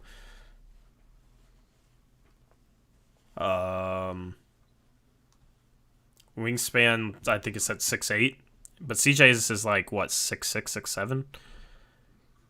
Like Zach LaVine's a little bit bigger, but he's still not big enough to be the 3. You know what I mean? And he's still a bad defender. Like I don't. And like Chicago isn't gonna just trade him for CJ unless they're getting back a ton of value to make it like a no-brainer because they like Zach LaVine there in Chicago. So. That sort of deal just makes no sense. Like Zach LaVine, Bradley Beal, like those deals make no sense for us. Like the only way I'm trading, the only guys on my radar are guys that can play the forward positions, or maybe like I don't know. There's no centers available for CJ, so it's really guys that can just play the 3 or the 4. So like a Jaylen Brown, Paul George. Kawhi Leonard is obviously the pipe dream. Chris Middleton, if the Bucks flamed out in the playoffs this year, would have been on our radar. Tobias Harris, maybe Ben Simmons, Pascal Siakam, of course. I don't know if I said Jaylen Brown. Jeremy Grant. Jeremy Grant as well. Guys that can play the 3 or the 4. So like those guys are kind of the guys on my radar right now. Mm-hmm. There's really no other name I can come up with. I think we named them all. Yep. Unless we somehow get the 3rd pick, and then, like you said, Jonathan Isaac, some of those other players become available. Yeah. Man, if we could somehow get like Isaac, Wendell Carter Jr. an 8 or something for 11-3. Yeah. I don't know if I'd want to do that though. Mm. I'd rather just take Mobley. Like, Yeah. I feel like Mobley would next season could be just as good as Isaac, Carter, and eight. Like, Isaac's coming off an injury. Like, Mobley's going to be really, really good. And he could be a really good rookie who averages 16 points per game and is a phenomenal defender. Like, Mobley's legit. So, like, at that point, I'd rather just keep Mobley, to be honest. So you'd rather have Mobley than Isaac, Wendell Carter Jr., and Kai Jones? Yeah. Okay. Yeah. I thought you were higher on Kai Jones. I'm high on Kai Jones. He's like, I was thinking like fifth range, but he's below. Okay. I don't know. I've watched more of him. Like, come back a little bit. Okay. He's being slept on for sure. I have him probably seventh behind the consensus top six. There's a consensus top six right now. And part of it was like I almost like wanted him to like break into my top six. You know what I mean? Because I've kind of fallen in the vein of like, yeah, you know, where it's like I'm not trying to base what I rank prospects based on what anybody else ranks prospects. So when I see a guy like Kai Jones I really like, I'm like, I think he might be better than Scotty Barnes or Jonathan Kuminga. But like, I mean, that pretty much has to be your top six is Cade Cunningham, Jalen Green, Evan Mobley, Jalen Suggs, Scotty Barnes, Jonathan Kuminga. That's the consensus top six. And I would be surprised if those guys were not the top six picks. Like there's a drop off. From 3 to 4, there's a drop off, and then from 6 to 7, there's a drop off in terms of talent. So there's like a consensus top 3 and a consensus top 6. Mm-hmm. At 7, I don't know who. Like if Golden State keeps Golden State's. It's so interesting that Golden State has the 7th pick, Eric, because like as I said, consensus top 6, and then they're 7th, and I could see so many different guys that could go 7th to them, and then the fact that they're like not a typical 7 seed, which would be like a lottery team. Like they're a team that next year is going to be trying to win a championship, and that could affect who they draft at 7. And given how many quality prospects, you know, are kind of on the same level, 7th through like the end of the lottery, I mean, I could see them going Moses Moody. I could see them going a number of different guys. I could see them going. I'm kind of blanking on. Let me pull up a mock draft here. Who's some other guys you could see them taking 7? Well, I've heard that Golden State is going to trade all their picks, the 7, 14, and Wiseman. They don't even care anymore. They just want to get someone that can help them, a player that can help now, and they're going to trade. So Bradley I don't even Beal's think they're been going the guy that's been rumored. Yeah. I mean, but like if they kept 7, I could see them going with a number of different guys. I'm kind of blanking names at the moment, which I literally just did a mock draft like 2 hours ago. So, goodness, let me just pull up NBA mock draft 2021. Well, if it's true that they're the team that promised Duarte, I mean, I guess it could be the Pacers at 14. Well, that's the thing. I feel like it's not them because I feel like they wouldn't want to lock up their 14th pick because they would want to use it in trades. But I mean, a promise isn't official. I mean, I guess they don't have to.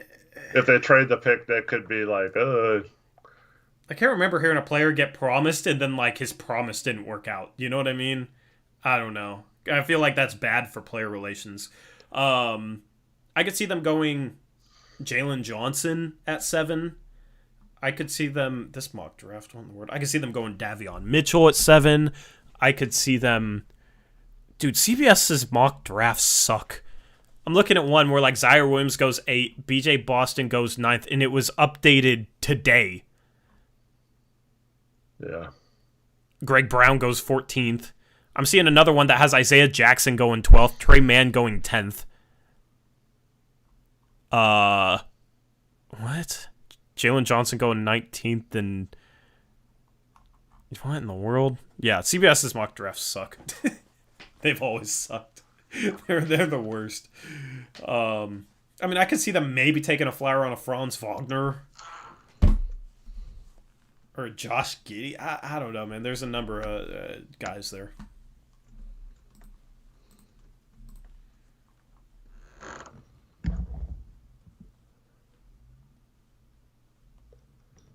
don't spam that ringer, please. Yeah, because good old LaMelo MVP spamming ringer. I mean, I'm not even trying to read a mock draft right now. I was just trying to like remember some of the names that I thought made sense for Golden State. So, but I couldn't help but know CBS's mock drafts were bad. Well, like in our mock draft, like we had people falling to the late teens, early 20s that I thought could have been connection at 7. So, Who was that? I don't know, like a Keon Johnson or whatever. Yeah, like Keon someone Johnson. like that. Yeah.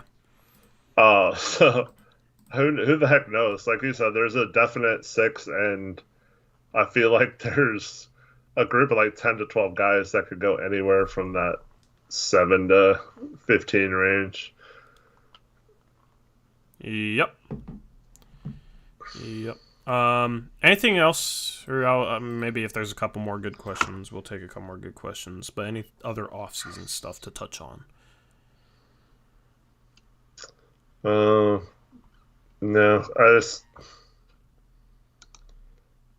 I hope we at least end up with Jeremy Grant. I haven't been the biggest Jeremy Grant fan in the past, but I think that's like now it becomes the baseline of what we need to hope for, Yeah. Would you rather have Jeremy Grant or Tobias Harris? Jeremy Grant, I think, because he makes less, so it just opens up a little bit more flexibility salary wise. Plus, if you got Plumlee with him, I think that's a good backup. Yeah. If they were making the same salary, who would you take? If they were on the same deal. I'd still probably take Grant just because Dame's getting to know him this year. I feel like he's a better defender, even though his defensive stats, as Reese will probably try to point out to me here, weren't that good this year. I feel like if you have... Here's the problem. So I still don't think Dame and CJ are that bad defensively, but the problem is when you try to make up for them defensively, you have to have your 3 and 4 guard the best perimeter players. But if you have Norm at the 2, he can guard the best point guard or whoever handles the ball. And then you have Dame on whoever the weakest perimeter player is. And then you have Rocco and Jeremy Grant more lined up on their position versus always having to make up for a bad backcourt. So I think both Grant and Rocco's defense would improve, and the team defense would obviously take a huge boost just by having those types of defenders. You'd have a Norm, Grant, and Rocco, who are all very good defenders, in my opinion, if they're in the right situation and not having to do more than their skill set. And then you have a Nurkic, who I think can be a good defensive center. So Dame is pretty much the only weak spot there, but I feel like in that situation he would actually be an average defender. So I like Grant in that situation just because I think he meshes with Rocco a little better than Tobias does. Offensively, we don't need necessarily someone that could create their shots like that if we have a lot of ball movement and passing and stuff like that. So I would choose Grant. Yeah, and most of I saw a couple Grants in chat. I wanted to see chat and more people in chat answer, but you have Madden Mobile saying blue face. Williams says he makes less than 15 mil, which is not true. Grant's making 20 million a year. I mean, we had a couple people I saw respond to chat more, but it's 75% of the stuff isn't even what we're talking about, so it's kind of hard to incorporate it into the discussions that we have at times. So Dro asked what shot creators could we get if we traded CJ for Grant. So yeah, obviously we lose our backup point guard being CJ. So I think we should just use the MLE in that situation. If we got Plumlee and Grant for I mean, it wouldn't be straight up for CJ because it doesn't make sense for Detroit to trade for CJ, so you need a third team. But if we got Plumlee and Grant, then I think you use either your tax mid level or you find the best minimum point guard, but you bring in a vet point guard finally. Maybe even try to trade like a Derek Jones for a George Hill or someone like that. But you definitely need a veteran backup point guard just to play 12 minutes a game if necessary.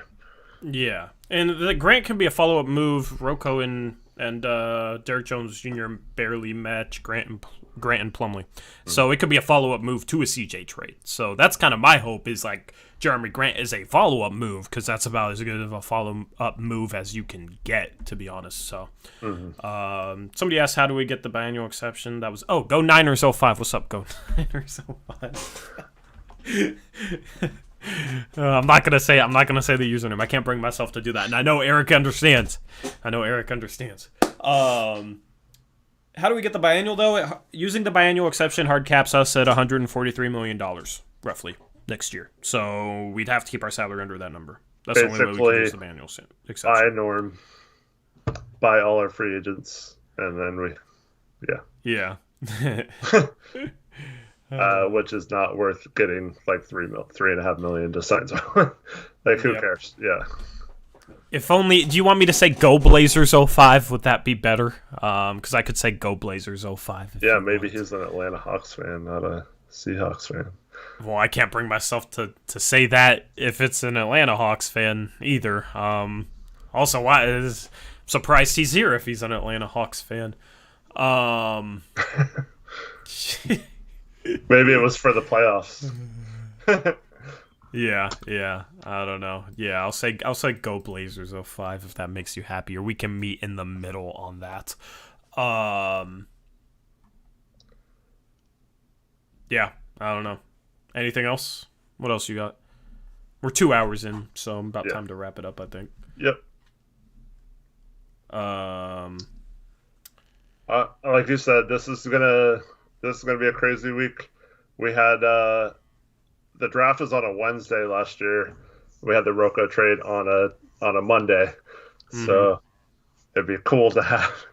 I mean, I think those were the three biggest streams, or at least two of them were two of the biggest three streams we've had as a channel. So it'd be cool to have some breaking CJ trade news, to have something. Yeah, we'll go live about as soon as possible when/if that happens. We'll have the draft stream on the 29th, and we'll have the free agency stream on the August 2nd, first day of free agency. So two of our, basically, this is the biggest time of year for the channel, believe it or not. You know, people would maybe think playoffs or star season or whatever. Offseason is the biggest time of the year for the channel. It's when, like, I have to put in the most work for the channel, because, like, I mean, there's a ton that'll go into the graphics for the draft stream and the free agency stream and all that type of stuff. And it's not just me talking about the game. It's me, like, trying to do research on rumors and sort that type of stuff out. And, you know, it's the biggest time of the year for the channel. So the next week, I'm trying to drop videos. It's easy to make video content about it.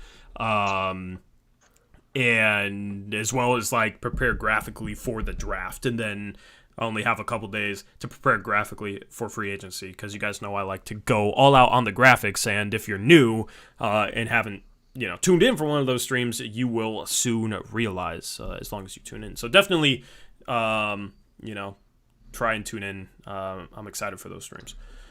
As Trevin points out, though, we haven't had a legit playoff run since Blazers Uprise existed. So that's true.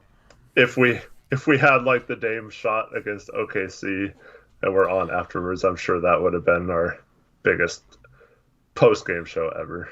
Post-game show, yeah. But it's like, what did we hit last year? Was it for free agency or the draft? I think it was free agency. Didn't we hit, like, 1,600 viewers at a single time?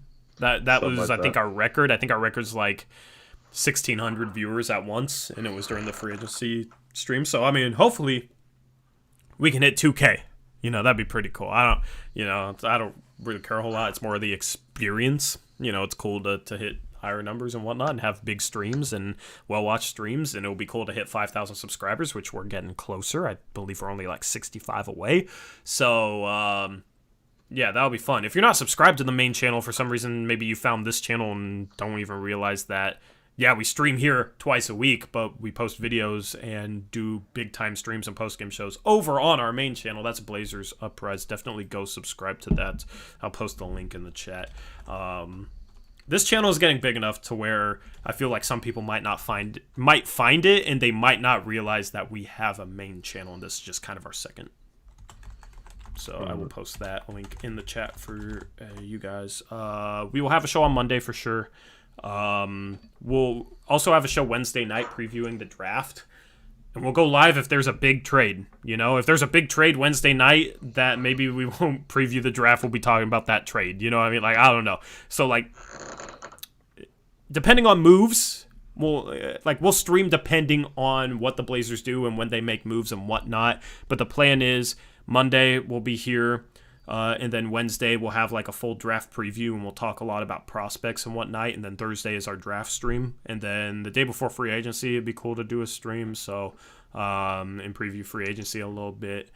Those streams are dependent on like how much we're streaming. If the Blazers make a bunch of trades, we might be streaming a lot. I don't know. So everything's just kind of in flex. If you want to stay up to date, join our Discord. We tag everybody when we go live. Our Discord link. I have a new one in the description. Usually. I know that the old one. Yeah, I know. Yeah, except if Eric forgets to tag everyone. But we have a fresh Discord link in the description. I'll post it in chat. Make sure to follow us on Twitter as well. The channel's Twitter page is @BlazersUpriseYT. I will share that as well. Follow me at ToryJonesYT. Eric is at HoopsJock on Twitter. And that's how you can stay up to date when we're going live, when we're dropping stuff and whatnot. So there's the channel's Twitter page. Make sure to go follow that if you don't already. Anyway, Eric, anything else? No, thank you everyone for tuning in. It's been a fun stream. Yeah, it's always fun just getting crazy with rumors and speculation. And hopefully for Monday's show, we have a whole weekend worth of rumors and other things to talk about. Yep.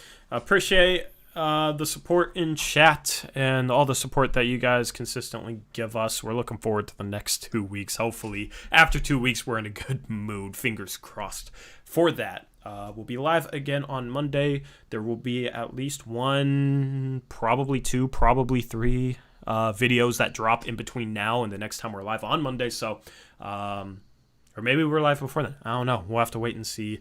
Make sure to follow me on Twitter because I will consistently tweet about whatever's happening with the Blazers and whatnot. So at Tory Jones YT for me, at HoopsJock for Eric. There you go. With that, that's a wrap for the stream. We will see you again on Monday. Until then, have a good weekend ahead. And as always, peace out. Go Blazers.